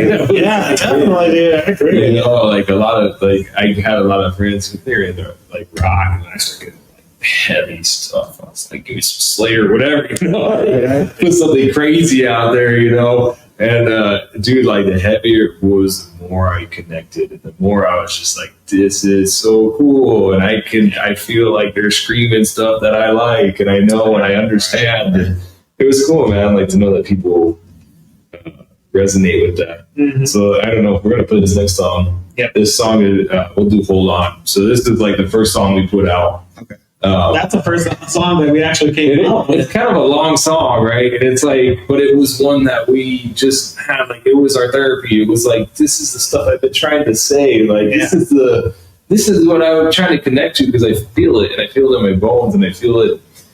There's so much hurt and stuff that comes with life. Yeah. And I wish just, at some points in my life, I wish I had somebody telling me to hold on. Like, it's going to be okay. It's not always going to be perfect, but it's always going to get better. Right. One way or the other, right? Like, and I think that. And truly, man, I mean, I'm there for everybody that's going through, like, it'll get better. It will, yeah. It will get better. It's not going to be the best always, but yeah. But at least at least for me, like, you start feeling a little bit better, like, day after day after day. Like, but that little better, like, it eventually, like, adds up, and you're like, oh crap, I can't believe that I was thinking about. You start seeing things better, like yeah, like people you didn't think were going to be a big deal in your life all of a sudden become a huge deal. Dude, life starts like tasting better. Like it actually has to taste to it. Like that was my main issue. Like for me, it was like bland. Yeah, like it was like I wasn't like thinking of, like, about like ending my life or anything, right? But the idea that I had was like, fuck it, if 18-wheeler like runs me over, like I'm fine. I'm like, fuck it. And I do deal a lot with like the, like you said, staring at a pill bottle, thinking, man, if I took that, I'm gone. And it's probably better for me, right? Like I dealt with a lot of that. Like I really did have a lot of kind of in my mind these bad times. And I won't go too deep into it, but it was a lot of, man, like I feel better dead right now. Right. And or at least I wouldn't feel it. At least I wouldn't feel anything, right? Like, you'll get that numbness. Like, yeah, just this song is about that. Like, this is like, and even like I said it at one of our gigs, I was like, I felt so bad because my wife was there, and I was like, I wrote this song, and I was going through a point where I felt I could talk to nobody, and she's like there, and I'm like looking like, oh, well, I guess I could talk to you. But but a lot of times it's like sometimes people don't understand. No, and those feelings, and that's a weird thing, because again, like my parents have been really supporting. I have a great relationship with my sister, but still, like you feel sometimes you don't want to bring that bother to them. You're thinking that you're going to bother like them, hurting, right? Yeah. The reality is you're not. So if you're ever dealing with that, go to your friends, go to your family, find somebody, anybody. Here's the thing, dude. Like your homies and your family will rather have like those talks at 1 o'clock in the morning, than see you in a freaking casket and never talk to you again. That happened. My great granddad, he killed himself, and I really, man, that kind of like over the years that messed with my mind. I didn't even know him that well, and that hurt me. Mm-hmm. Just the fact that like I know this person, I've seen him this many times, and here I am, and like that's never the option. His was for he didn't want people taking care of him, right? He was old, but still, it hurts, man. It really does, and you never want to see anybody finish that early. Yeah, go for it. Yeah. Oh, dude. Well, and it's rough to look at, say, your wife and be like, I feel this deep, dark demon that kind of talks to me, not literally, but the feelings that you have about such an event or something. You don't want to show weakness to your wife, because you always want to portray that strong person that she can rely on. Yeah. But if you show a little bit of your what you feel and what your emotional side is, they can connect because they're very emotional beings. It's true. Yeah. And then they're like, oh man, I didn't know he was going through this. Because look at Robin Williams. Yeah. Funniest guy on earth. Exactly. And he was dying inside. Yeah. Dying. And he probably never talked to anybody about it. He probably never told how he really feels. The Robin Williams that is maybe an introvert, You have so much on your shoulders that you're supposed to take care of. People need to get out there and talk about more. Yeah. Again, that's why we're bringing to the table. This is something we got to talk about. Yeah, that shouldn't be taboo. Again. No. Talk with your homies, talk with your family. As a family, as They love you and they'll hear you. Yeah. It's the same if we were all to go out to the bar, which I don't drink anymore, but if we were all go out and we got into a bar fight and all of us just we were fighting these other guys. Yeah. Later on, we walk away and we lick our wounds and we hug each other and be like, yeah, we got our backs, and that's all that mattered. Yeah. Yeah. And that was a traumatic event. You know, you got punched or beat up or whatever. Right. And then we all come together after and like, fuck it. I'm good. Yeah. And you just laugh about it like later on in life. You know, like, oh, do you remember that we were doing that shit? You know what I mean? You know, it come out later in little episodes, and it's like, okay, maybe we should talk about this. Or buy a punching bag and put it in your back. Yeah. Anyway, let's do this. Yeah, do it. So this is hold on. So this song I hope reaches people. If any of our songs ever touch anybody, it's this one.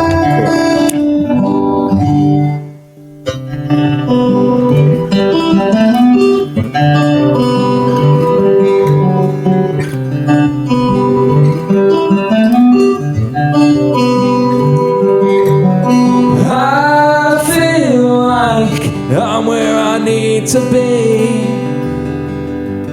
Torn apart, lost in apathy. So speak quick, cause I feel me's at the door. I'm running out of here as soon as I hit the floor. I'm lost in translation, and where's my salvation? I know we hate it, but we can't escape. So hold on once more. I'm at the point where I can't take it anymore.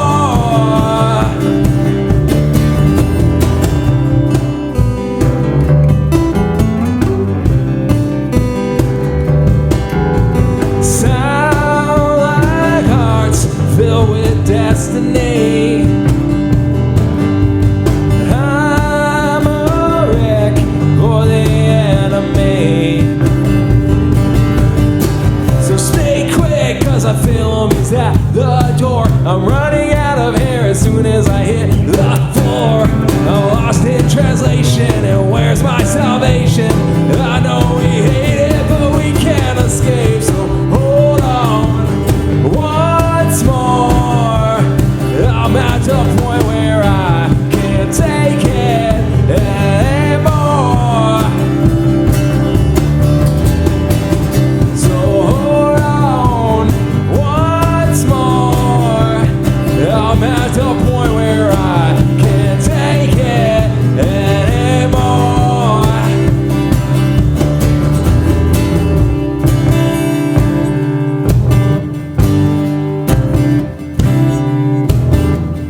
I'm a wreck for the enemy. You can't stand what's inside of me. I'm what's left of the misery. You're the place that I need to be. You lost me out forever and I'm losing again. I feel like I'm still crawling through the hell that I'm in. Now contemplating a bullet to my brain. I know it's the same, but you make me fail. So hold on once more. I'm at the point where I can't take it anymore. So hold on once more. I'm at the point where I can't take it anymore.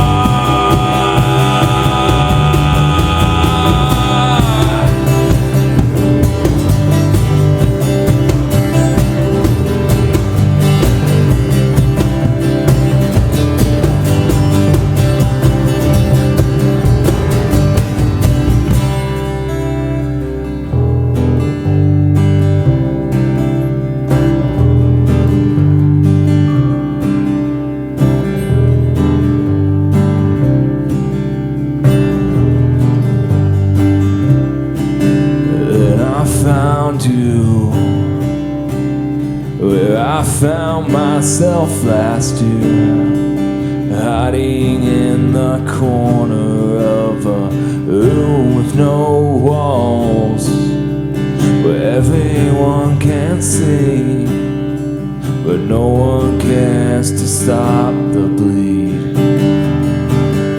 And I couldn't help but scream.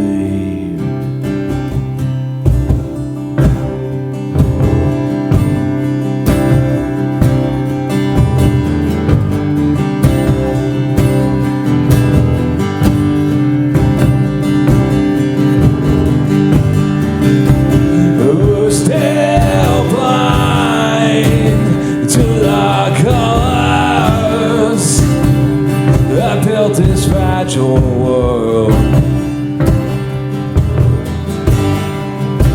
we're still rely on each other, and I want more. Have you ever felt like your head's in the clouds when you're all alone and you're staring down as a city sleeps, and you pick up the phone and you reach out to angels that never came home, so you start to think about the end of the road where they left you out and they let you go. Now that honesty lies, and it's no surprise when you find out this world leaves you empty inside.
Hold on.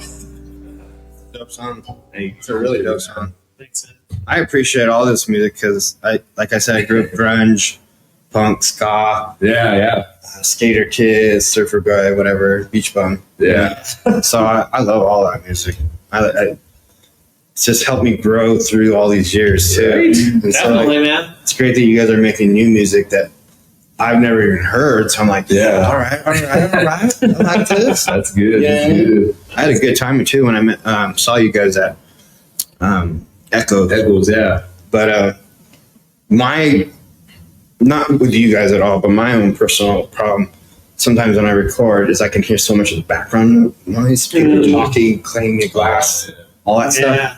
So I like to show everything that I've recorded. I'm going to post your guys' full set. Sure, right on. There's just so much stuff that I recorded that night that I'm like trying to. I mean, my voice is gone. Yeah, your voice is shut. Yeah. You get to hear me like now actually seeing like. Yeah, like that last song, it was kind of like we actually had to do like an improvised like jam session because it was kind of like the last half of that song. Oh, Because, yeah, Sedated Lately. It was the same deal. I was like, oh, I can't reach the notes. I'm like, let's improvise. We had to skip like one or two songs because I literally couldn't. Like my voice just was not that day. Yeah, I was surprised we powered through as much of it as we could. It was a fun gig. It was a really fun It gig. was packed. Well, I think we have like at least two more songs we could do. Want to do Cancer Burst? We can try. I'm down with it. So this is one of our newest songs. That's the acoustic song that's coming in that EP. Yeah, this is the acoustic song that's coming out on our little EP that we did. You can pick up physical copies at our show on Tuesday. Yep. Juno. Juno. Yeah. Where's this show gonna be at? It's going to be at Juno. Oh, is that Juno? We're playing with Harpoon the Well. Harpoon the Whale, Bryce Evans, and the Black Cats, and it gets worse. Yeah. It gets worse as a ska band, so you might actually. Yeah, you might want to go, dude. Oh, I'll go. Yeah. They're pretty dope. So yeah, we're gonna be playing with them, but we're gonna have our physical EP there, and then we're gonna have on May the 23rd. Yeah, May 23rd is a Thursday. We're trying to put something together, but yeah, we're gonna be dropping like the streaming and stuff. So anybody who doesn't pick up the physical can start streaming. Okay, cool. It's just like a month away, so hopefully people pick up the physical. Yeah. But this song is the acoustic song on there. So this song is called Cancer. It's kind of a personal one to me. We'll talk about it.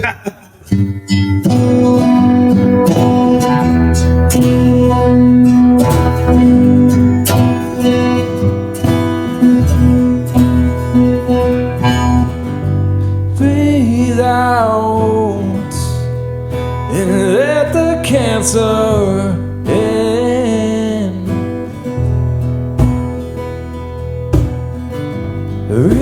Reroute. His voice has gotten thin. Dreaming, wanting more, gently talking on the floor. Take the air from my lungs, fill them up with something more. I'll tell you when I'm through with you. Breathe out so I can take you in. Let down, I wonder where you've been.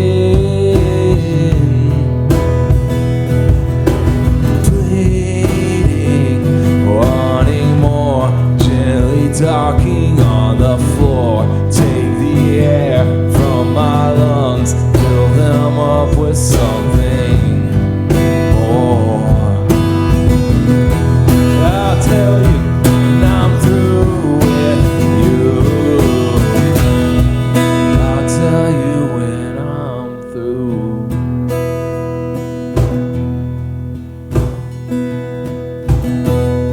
I'll tell you when I'm through.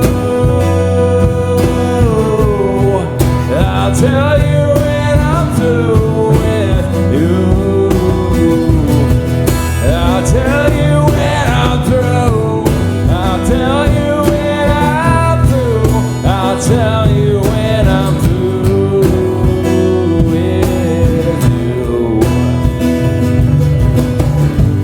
Lay down and let the silence win.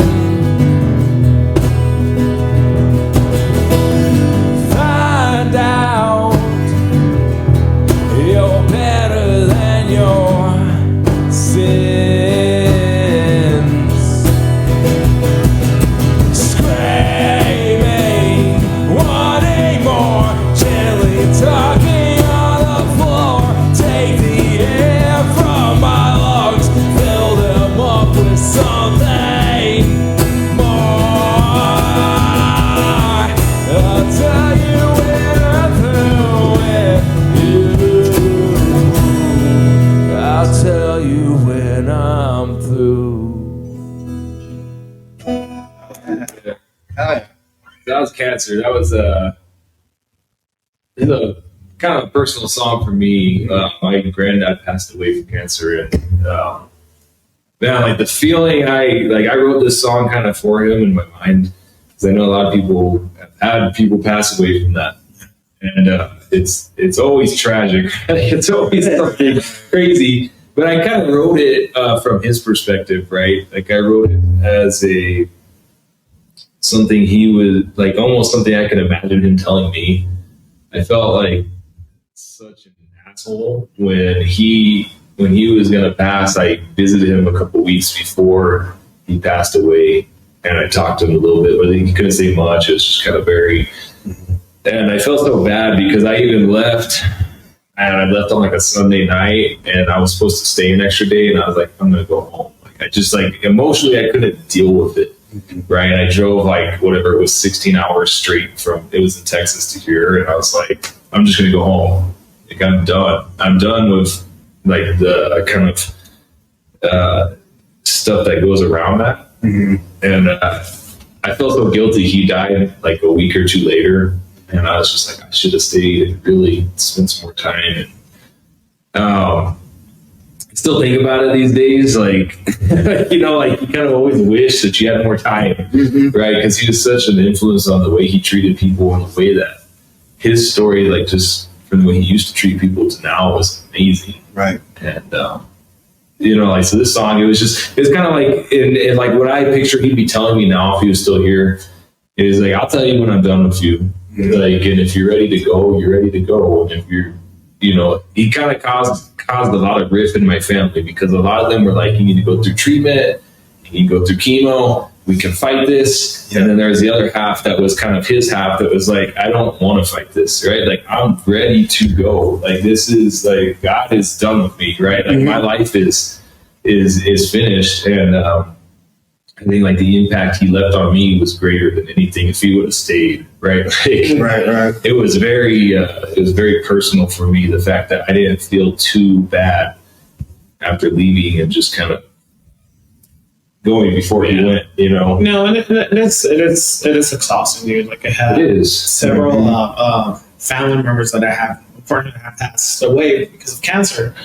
One of them was my grandma. I grew up with her, and she took care of me and everything. She would watch over me when I was a kid, all the way to high school, dude. And I mean, that's why I kind of like, I don't blame you. I don't know if I'm wrong for saying this, but sometimes like I feel like I wasn't like too like involved with it because I mean it was really it consumes you, dude. Like, it does. Seeing somebody that you love being like taken away by cancer, which they just like wither away like little by little. Yeah. It's horrible, dude. And you feel so powerless. You don't know what to do to make and then you want to tell them that everything is going to be all right, but they know, dude. Like, they know that. And I think that's like that's the beauty of the song for me is like I know at the end of it, my granddad was not scared. It was kind of like, and as if you listen to the song with the CD, and you're gonna be able to tell, like, really, it's what I feel like his thought process was, and maybe I'm wrong, maybe I'm right, I don't know, but I feel like it was a very much like you distancing yourself further. And like, you know, the first thing is like dreaming, you know, wanting more. The second thing I say in the song is pleading, wanting more. And the last one is screaming. And it's like, really, this whole process that you're going through, right? Like, I think his worst fear is having everybody freaking out about it. It's like, he's like, I'm screaming at you, like, I'm done. It's okay. Like, I'm finished with this. And I completely, that's my stance on the whole subject. Is like, if somebody's ready to go, they're ready to go. And that's kind of like the best thing that you can do. Like, yeah. At least that's what I saw with my grandma, was that giving them that safety, like, hey, it's okay for you to go. Like, the last thing you want to see is had to fighting. Yeah, dude. And even like being like scared or being like resilient of saying like, no, you're not gonna die. I mean, sucks, right? But that's life. I'm very accepting of death. And I remember when I said my goodbyes to my grandma, and it was mainly like, hey, I wasn't like, hey, no, you're gonna be fine. It was like, no, you know what? I'm grateful that I had you.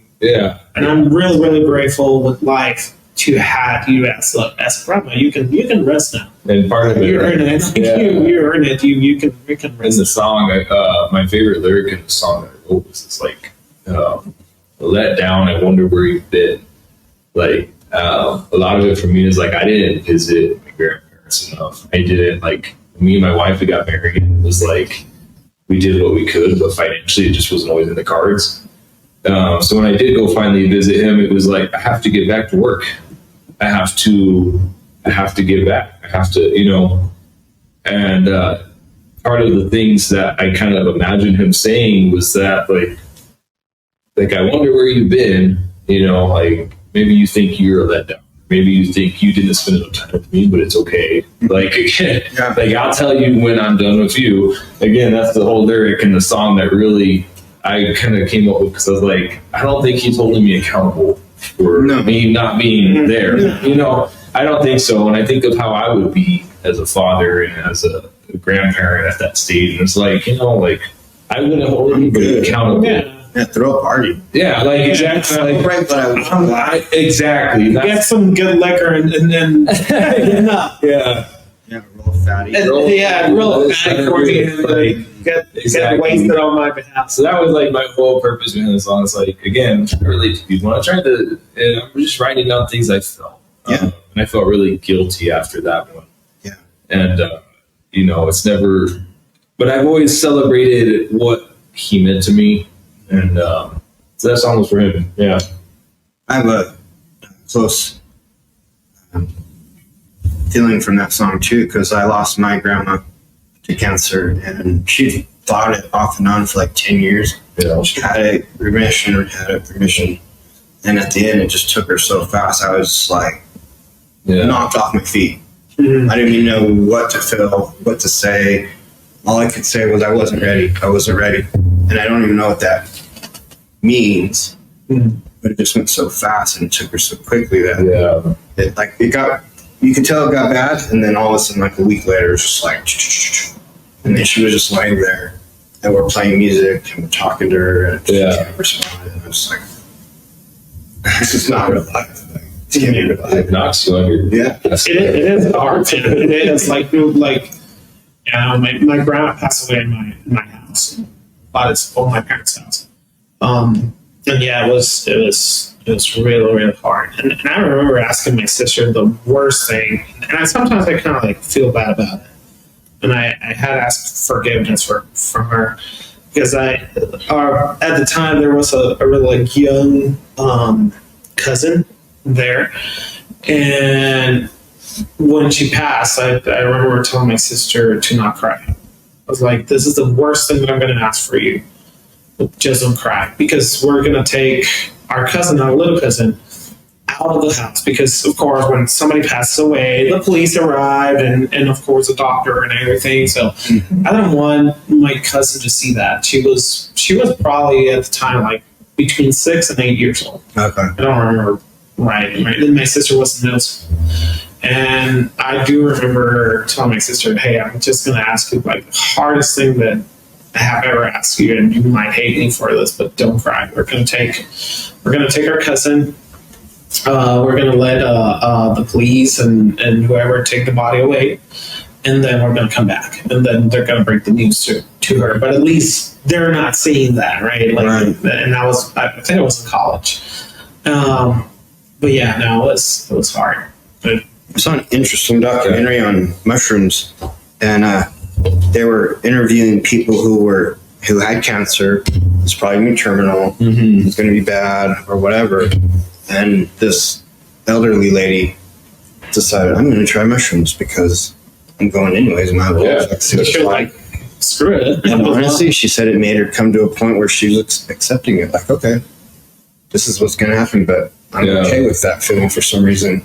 And I know a lot of people are like, oh, we're doing drugs and that doesn't help and da-da. It's like, it's not about masking the feeling.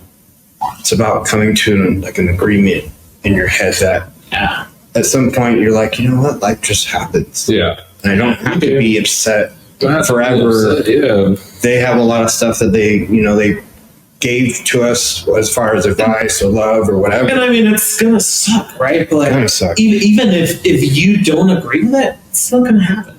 Yeah. It's just a point of saying like, hey, I did my best, right? With my loved one. Yeah, a lot of people don't die of old age. Yeah. A lot don't. And it's like, but it's life. I mean, that's the only thing that I have to accept, right? It's life. But it made me wake up and say, when I got sober, because I promised to her right before she was gone, I whispered in her ear and I said, you know what? I have a great woman next to me who takes care of me. I promise I'll never drink again, because if I have one of these, if I have one sip of that right now, my wife wouldn't see me tonight. And she wouldn't know where I'm at. No, it doesn't bother me when people drink. Yeah, sure. But me, I know personally. Yeah, you gotta take accountability for yourself. That's my heroin, or that's my addiction. I can't partake, because other stuff I've tried a lot of other stuff, and I've partied and I've done all this crazy crap. But when I did a lot of my tripping, it always made me look inwards a lot more. It made me, why do I think that? Why do I feel like that? Instead of being like, why do I feel this? It was like, why do I feel that way? And I don't know, it just kind of helped me through my 20s in a way. Yeah. It kind of like numb it. Yeah, because like it made it not so awkward and pent up. Yeah. For a lot of people, it's hard to understand, because a lot of people feel that. And like, it's crazy because, like, again, we all have our own walks, but man, like, some people just don't feel that same way. But like, yeah, personally, again, from experience, there's been times where I had to back off from drinking, things like that, because it was like consuming me. But I felt so safe and so comfortable when I was doing it, right? Like it was almost like something that I like lived off every day. Like at the end of the day, that was what I was looking forward to, right? If it wasn't just like, hey, let's have a good time. No, it does happen, dude, because it does numb. Back when I was dealing with depression, right? It does numb your feelings, and you're like, why can I just think the way I'm thinking while I'm sober? Right. Like, why do I need to get like shit faced? Why do I need to drink or have a substance in order to feel alright? That's when you know that you're not alright. If you need something, if you need it, then just to function or just to feel happy or feel happiness, Right. For a couple of hours like that, then you need to go and reevaluate or go and get help, dude. Truly, go and get help. Like sometimes and especially as male, dude, like we get so used to, oh no, man, like oh no, you need to deal with it by yourself. Like, man, don't cry, suck it up, like rub some dirt on it.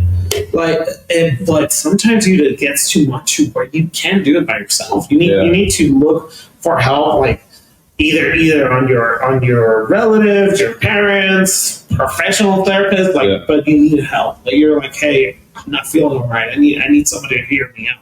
Yeah, and I worry about some of the musicians that I meet, because I know that draw to have a couple drinks before a show. Oh yeah. And then you're like, but I'm done with my set, I'm gonna have another drink. And then it's like, if you can handle it because you don't have that thing in your DNA where you can have 2 or 3, that's awesome. But someone like me was like, it gave me the energy to want to go out. It made me want to be social and talk and hang out with people. It made me want to stay up late and be active and not sitting in my apartment by myself.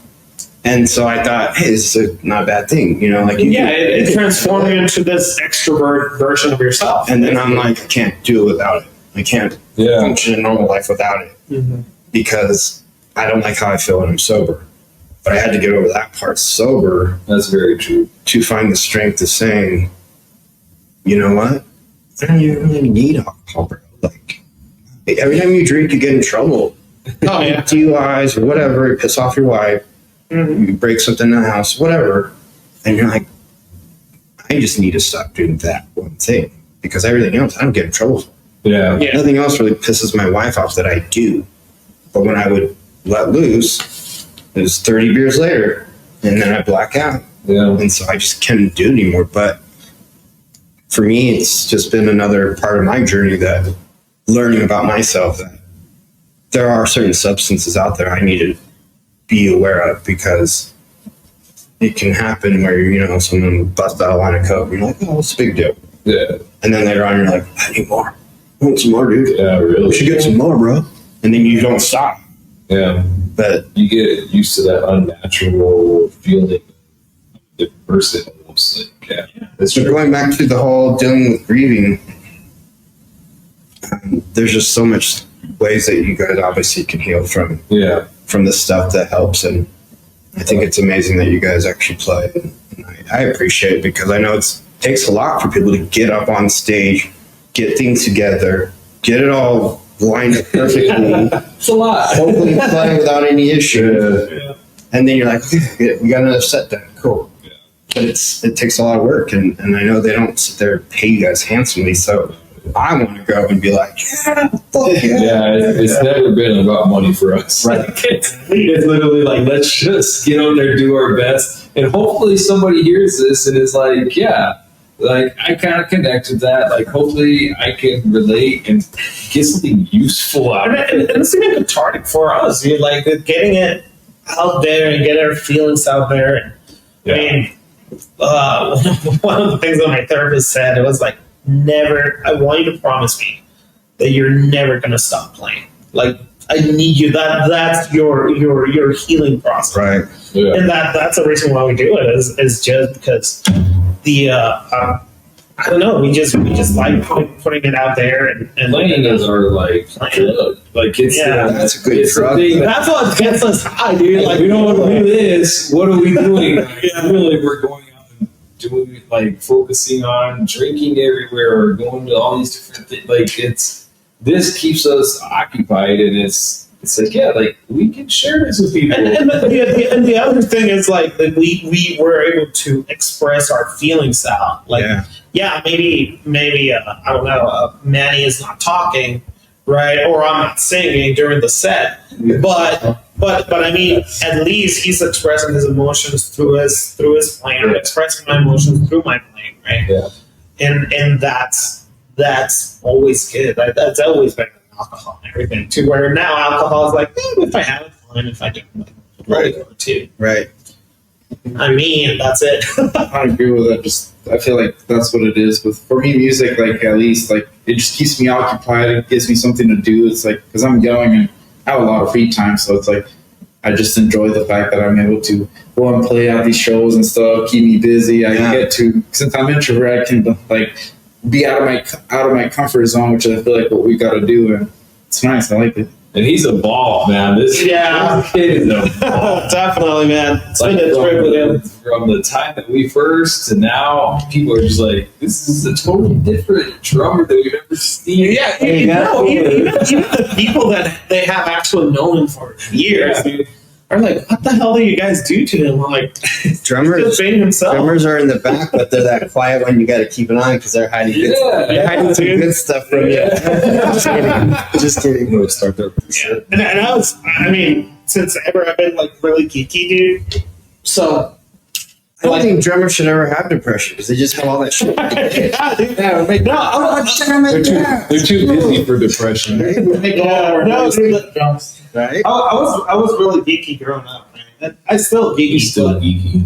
Fuck yeah. Star Wars, all that stuff. I was watching like Star Wars and anime and all that crap. But before, like, I used to bother, like, oh, what if nobody likes me because of it? Like, I'm like, fuck it. Then they don't like me. They don't like me. I tell people like that, I'm like, yeah, they're too cool for me. And I just walk away because like people that have like bad attitudes, you're like, yeah, you're too cool for me. Can I help you? That's the thing. I feel like all the times people are like, "Oh, you're too cool."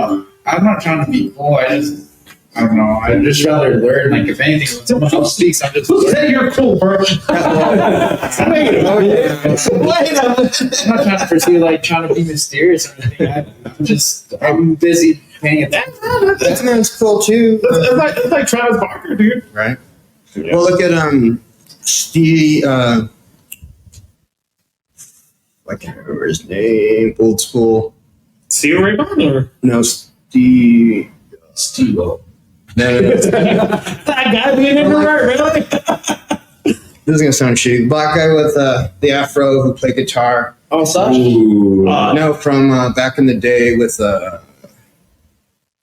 Jimmy? yeah, Hendrix? Jimi Hendrix. There we go. I don't want to sing Stevie, but Jimi Hendrix. He's super introvert, like sitting there. Yeah. But when he's playing, he's like, oh, it's true, dude. Like, it's insane. They're like talking to him. It's like, dude, talk to me, bro. What's going on over there? I get like a lot of the.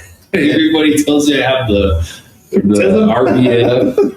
I get that all the time. You do. And I do have it. Like right now, I'm doing this music, whatever. Oh man, but every day I get that, and from family members, from everybody, and it's funny, dude. I'm like, I do, but when I first met you, I thought that you were a dick. It looks like he'd roll up to the gig on a Harley or something. Yeah, exactly. Pissed off. Dude, let's start fighting. Here's kind of the weird thing, dude. Like how we met. So at first we met. It was Andy and I, because he's actually my customer, dude. For what you're my customer. No, you're my customer, bro. This is debatable. Well, I can be your customer, but you can be my bitch. Yeah. So I work for the city of Santa Fe, and he's a customer. Yeah, I'm a contractor, dude. Yeah, either way, that's how we met. We both do I do more like kind of networking side of things and do some other stuff, and he does programming and has a degree and all that smart stuff. Freaking degree didn't help for shit. He came to work one day, and I barely knew this guy. He's like, "Hey man, what kind of music are you into?" I'm like, "Get to work." I just No, you're like, started talking. "Hey man, can you help me with this?" Yeah. We started talking, and from then it's just been man, a lot of similar tastes and stuff. And he's like, "Let's jam." I'm like, "All right." So I brought some songs over. We played it. He's like, "This is pretty cool stuff." I'm like, "Yeah, let's make it. Let's do it. And we pulled this dude in once we were like, "Yeah, we need a drummer for this." Got this guy. I've known him for a while, and we all got into it, and we're like, "Here we are, man." Yep. All of a sudden, we've all again. What has it been? 2 years? 2 years. I think we started November. 22. Yeah. So then 23 came around, and then Josue with Los Domingos hit us Back up. in It was like, "Hey, January. guys, are you ready for a gig?" And I was like, Oh yeah. Let's do it. "Hey, yeah. Hopefully, if they were ready, they were ready." And after that, I mean, we've been blessed, dude. A lot of people were with us, and we're like, "Let's go! We're down. Let's do it." We've had a gig every month. Yeah. Which is cool. We haven't even reached out. Now we're starting to reach out a little bit and be like, "All right, let's do this." We have our EP release coming up, and we're like, let's actually headline one of these little gigs, and we'll do that. And it's been so great. We played with a lot of amazing musicians, man. Crimson Riot we played with from Vegas. They came. Freaking Deathwall from Canada. Skinwalkers are there. Local. Skinwalkers is another local one. I don't know if you've heard them. They're awesome, man. Matt Hyde. He's an amazing guitar. Yeah. We were playing with Matt Hyde. Yeah. It's just been great, man. It's been fun, right? I never imagined this shit happening there. Dude. We're like, all right, we got to get music recorded, and then we'll start playing this and that. And people are like, "No, come play with what you got." And we're like, "Okay," we play, and they're like, "He's a whole set of it." We're like, "I guess." Got it. Sure. And it's good, man. It's just been awesome. That's been awesome. Meeting all these people and playing, and we're ready, man. We're ready to start hit some bigger stuff. We'll see what we get on to. See what happens. But and it's crazy. So this show we have on Tuesday, which is with Harpoon the Whale, so when you go listen to our music on Spotify, they're in our radio station or whatever. Mm-hmm. And so I heard them before, and I was like, "These guys are killer." The stuff they play is I remember this is a good sound, and this is everything. And so I went on their Instagram, just started hitting them up, and was like, "Hey guys, let's just started liking all their stuff, commenting." And they're like, "Hey, you guys want to play with us?" And I was like, "What? You guys want to play with us?" Sure. No, it was so amazing, man. Just to see somebody that I was my favorite band right now. Yeah. Reach out and say, "Do you guys want to do this?" Right. I'm like, "Yeah." No, I agree, dude. Well, the Launchpad plays a lot of the music you guys like. A lot of dark, death, tons They do, yeah. crazy other stuff that I've never even heard of. Yeah. There's a lot of bands coming through at the Launchpad. There is, man. Our Hopefully we buddies. get you guys playing with those guys. Oh, guaranteed, dude, it's coming. Have you heard Alter Apex yet? Mm-mm. They're opening for Alien Ant Farm, dude. Oh shit! And that's how we found our producer and everything, is because I know the singer from that band, Ken. I know him and his wife, and I was like, hey, how do you guys record? What's your situation? And he's like, oh, go talk to this guy. So we went and talked to Joe Marsh, which he's in England, dude. Like, he's out there, like, all the way across the pond, as they would say. And dude, and so we're like, hey man, what do we need to do to make it happen? So he's been the one who produces our music on his end. We pretty much record it and send it to him, and he does all the mixing and mastering and sends it back. Like, kind of cool. Like, the Alter Apex, they're gonna be playing with those guys, and dude, opening for Alien Ant Farm is like insane to me. Like, Bands back you guys are crazy. Like, remember that whole time? It's like opening for like Pumpkins or something. Yeah, definitely, dude, definitely. Like, dude, that's nice. I don't know, either way. That's Yeah, so this is we usually play this song at the end of our set. This song is called Sedated Lately. It's kind of this song is more of a, man, how do I even put it? It's like it's like seeing your friends go, right? Like, you lived in one place for so long. I was like a military brat. I moved every 3 to 4 years. I came here and I stopped moving, right? From my wife, I said, I'm not moving anymore. My family kept moving and they went all over. And but I would see my friends like always come and go to different places, and I was like, I'm like, It's pretty much like seeing your close circle of friends, Yeah. like, go their different everybody's ways. branching out, they're doing their thing, and you're like, I wish I could follow you, right? Like, I wish I could be there.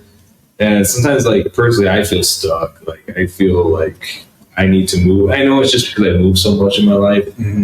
But man, like, yeah, if you don't know how that feels, like, a lot of people I know that feeling when they see their friends go, and they're like, where do I go?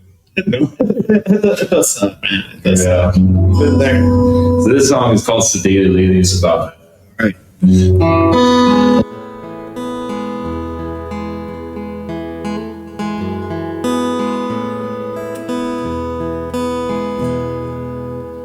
I heard you're leaving town. Guess you didn't wanna stay for another round. And you're sick of the rain that keeps pouring out, like the words we used to say as they float away. So hang this picture on the wall, send a letter every fall, when the leaves start changing colors, but I couldn't care at all.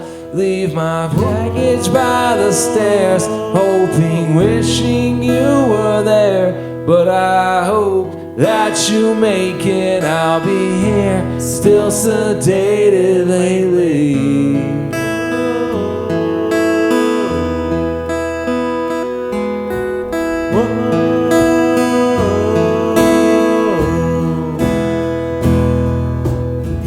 I heard you're home. Guess it didn't take too long for you to prove them wrong.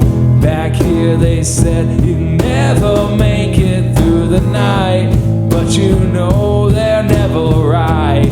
I just hope you find the truth in it all. So hang this picture on the wall, send a letter every fall, when the leaves start changing colors, but I couldn't care at all. Leave my baggage by the stairs, hoping, wishing you were there, but I hope that you make it. I'll be here, still sedated lately. I'm the one stuck inside this nightmare that won't let me run away to meet you somewhere far away from this place. 'Cause this town never changed for the sake of old traditions, like we're youth without a mission, saving face for all the people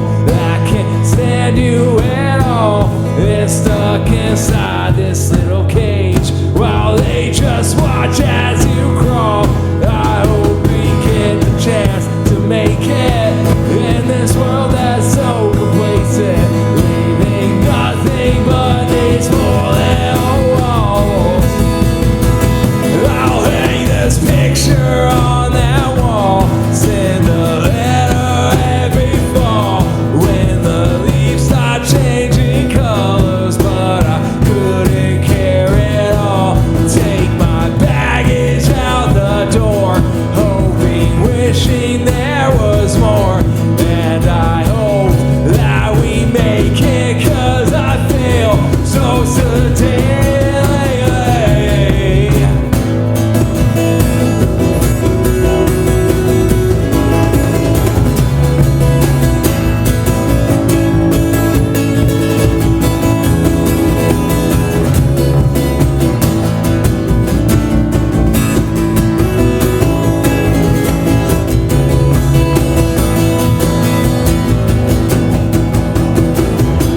And I hope that we make it, 'cause I'm sick of the faking. And I hope that we make it, 'cause I feel so sedated lately. Hope that we make it, 'cause I'm sick of the faking. And I hope that we make it, 'cause I feel so sedated lately.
Dude, I think you guys got some good killer songs here. Right on. Thanks, man. Definitely have stuff that I can connect to and like understand for sure. That's the thing, man. Like, we've just been trying to write stuff that, man, I don't know, like me and him, not this guy.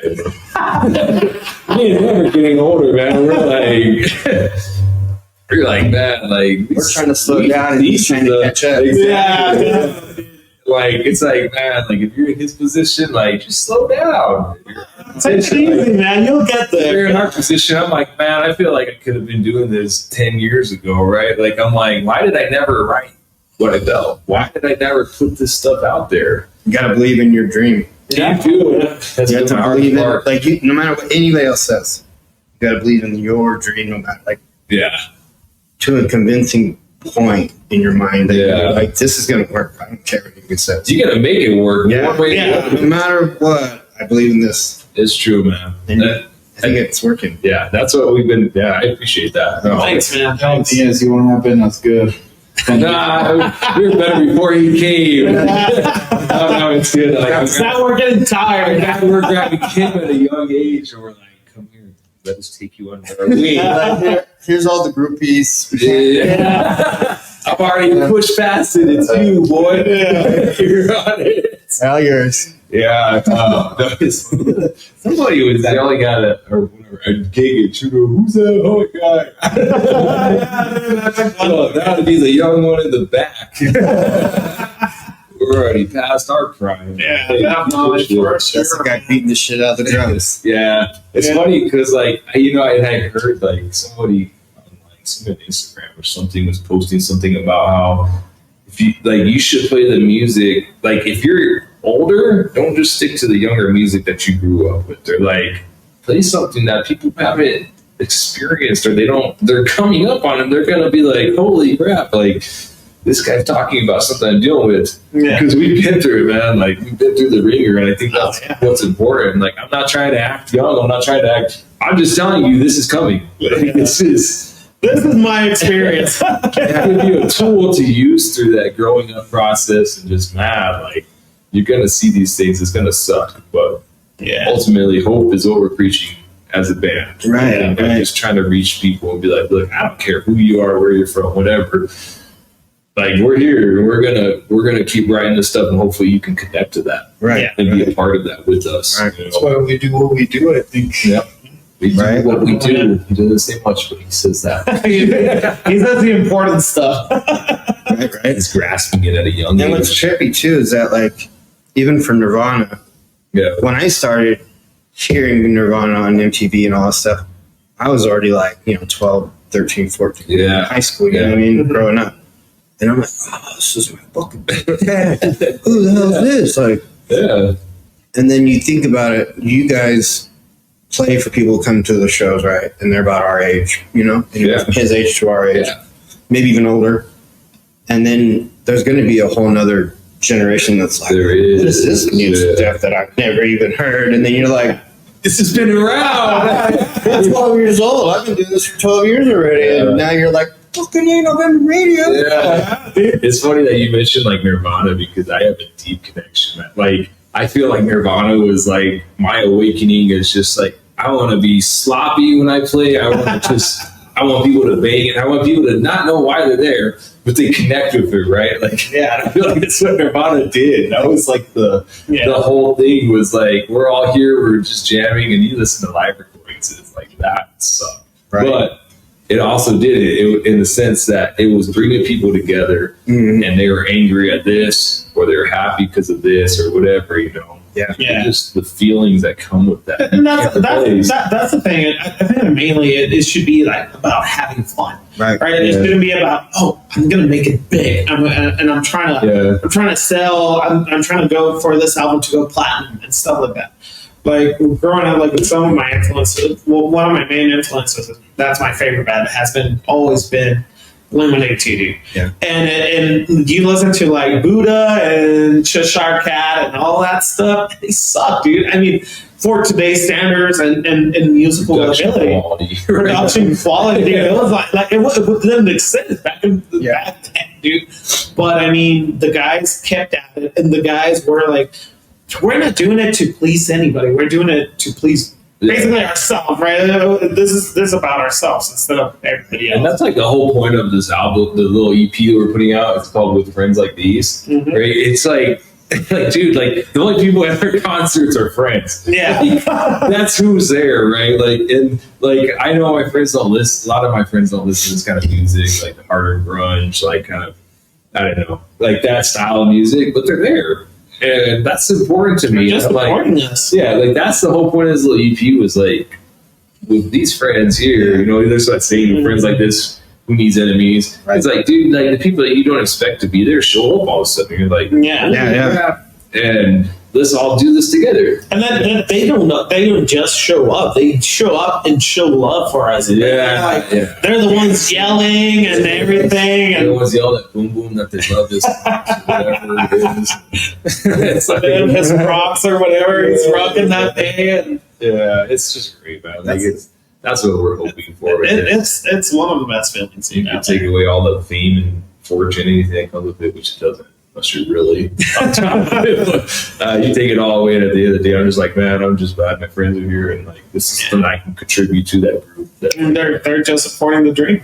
They're supporting the dream, and hopefully they heard our stuff. Fucking A. Let's go. Hell yeah. Right on. Well, one last question, and we can talk as long as you like, but I always like to ask this question, and I barely started asking people it, but what would you tell your 10-year-old self right now? A piece of advice that, knowing who you are now and what you went through, what would you tell them? Like 10 years old, like when you were 10 years old? Like if you were to meet your own 10-year-old self. He might still be 10 years old, so I don't. What would you tell yourself now? Get better. As a time traveler. I know for me, if I was like talking to my 10-year-old self, it would be like, man, not a lot of people get you right now. Not a lot of people understand why you do the things you do or like the things you do, but there are going to be people that do. And I think you're not always going to understand it. You're not always going to understand why things are happening. Right. But that's part of the journey. And that's part of finding the strongest version of you, right? Right. I just wish I could have, when I was 10 years old or even 15 or any of that. Like, man, like fight harder for the things you love. Know when you're wrong and know when you're right. You know?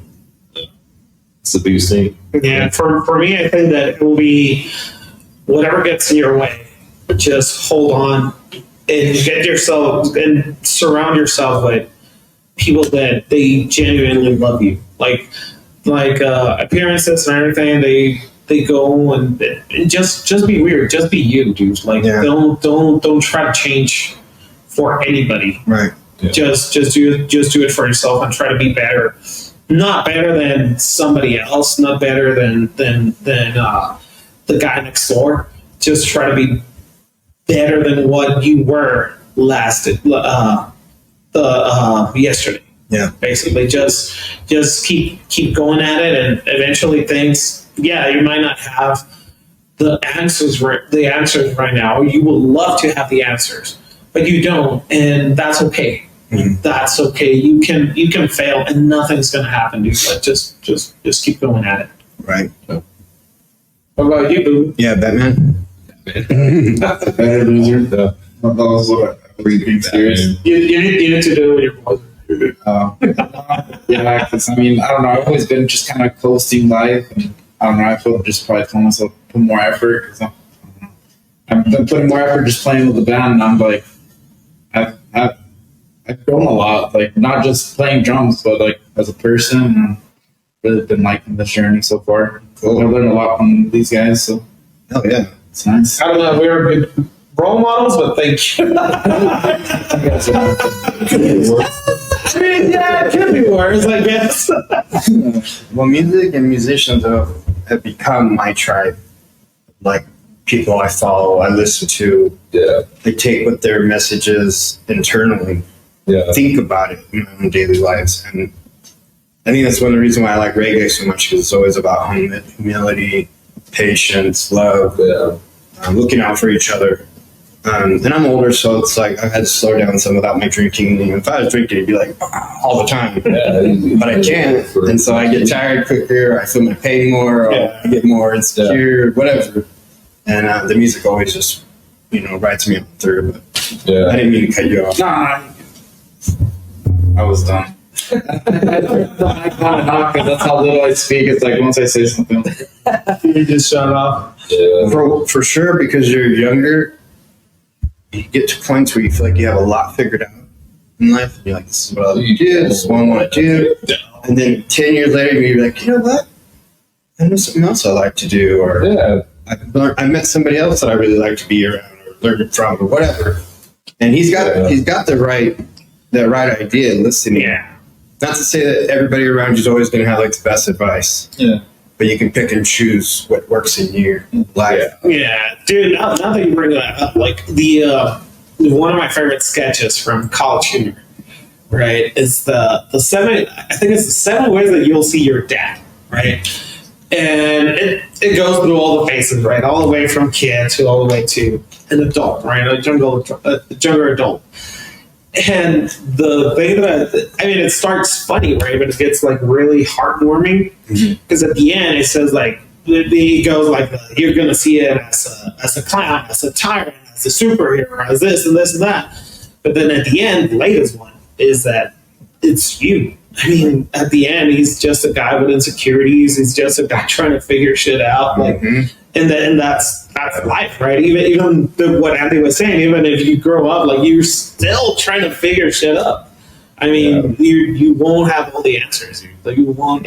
You might get to 90, but you still won't have all the answers. Right. You just need to gotta keep at it. One thing I learned through all the relationships and counseling, at least with girlfriends and wives or whatever, is if something kind of irks you or you're kind of like, why did she fucking say that? Or whatever, right? Yeah. Don't say the first or the second thing on your mind. Say the third. Because the first thing in your mind is going to be like, what the fuck? Yeah. And the second thing you might be like, I'm listening to what she might have to say because maybe she has a good point. And then later on, the third thing will be like, you know what? Sometimes my wife's just kind of crazy, but that's okay. So when you talk to her, you're like, you know what? Yeah, you know what? That's fine, but you're kind of weird. That's okay. And Let's work through it together. So be like, what the fuck are you talking about? You know, and being just gotta be maybe a weird little together. less. Yeah. Just be weird. But say that. And accept the weirdness of both of them. Yeah. Both, yeah. That's And what people it like that. You know, people don't want plain Jane, boring, No, wearing a suit, coming home, just, I see it. A lot. you know, barely any little, you know, small talk with your, you know, with your relationship. Yeah. People like when you show who you really are because they're getting to know you. And that's the best feeling ever, dude. Like, that's the best feeling ever. That whenever you can be yourself, Right. Yeah. whenever you can be yourself, and somebody accepts you for who you are. This band is a product of that. Yeah. My poor wife, man, like we keep her up at nights and jam. Or mornings and Saturdays. Yeah, let's get together and jam. Yeah, she's there for you. You know, she doesn't. Yes, Dude, she's there making us breakfast to all She of doesn't us. always understand it, but man, it's like she's there for it, right? She's like, if that makes you happy, that's where I'm at. That's what matters. Host Way's wife from Shauna. Ghettos. She's awesome. Oh yeah, She's so cool and she's really chill. And when I was there interviewing him and they were singing some for me, and she made me homemade fucking tacos and stuff, and I was just like, what? yeah. Like, this is the royal treatment here, man. And she's cool as hell though. And I've known them for dude, at least 10 years already. Really? Yeah, a long time. Yeah, They're real cool people, man. they are. I They're appreciate very meeting inviting. them. Yes. Very inviting, very humble. Yeah, I think that's a good quality to have. Fucking A. And then when we stick together, we hang out, we barbecue, whatever, we build it more because, And that's the thing. You just look for each other. right? And that's it. And that's how it should be. Like, truly, like the scene and all the musicians and everything, they should look for each other. Right. It should be like, oh no, this guy's playing. I'm not. It should be like, hey, no, that's pretty cool, dude. That's pretty cool, and support them and go and see them live and everything. Yeah, Yep. That's how it should be. I agree. it's true. Well, thank you guys. Yeah. I really appreciate this. I mean, it's For sure. a big deal for me because I'm such a little guy in the YouTube world. So for me to even get interviews and stuff, it's like awesome. It's Yeah. fucking awesome. I'll be honest, you're the first to ask, so let's do it. Let's keep doing it then. We're glad. Yeah. Let's roll the red carpet out. Hey, I'll bring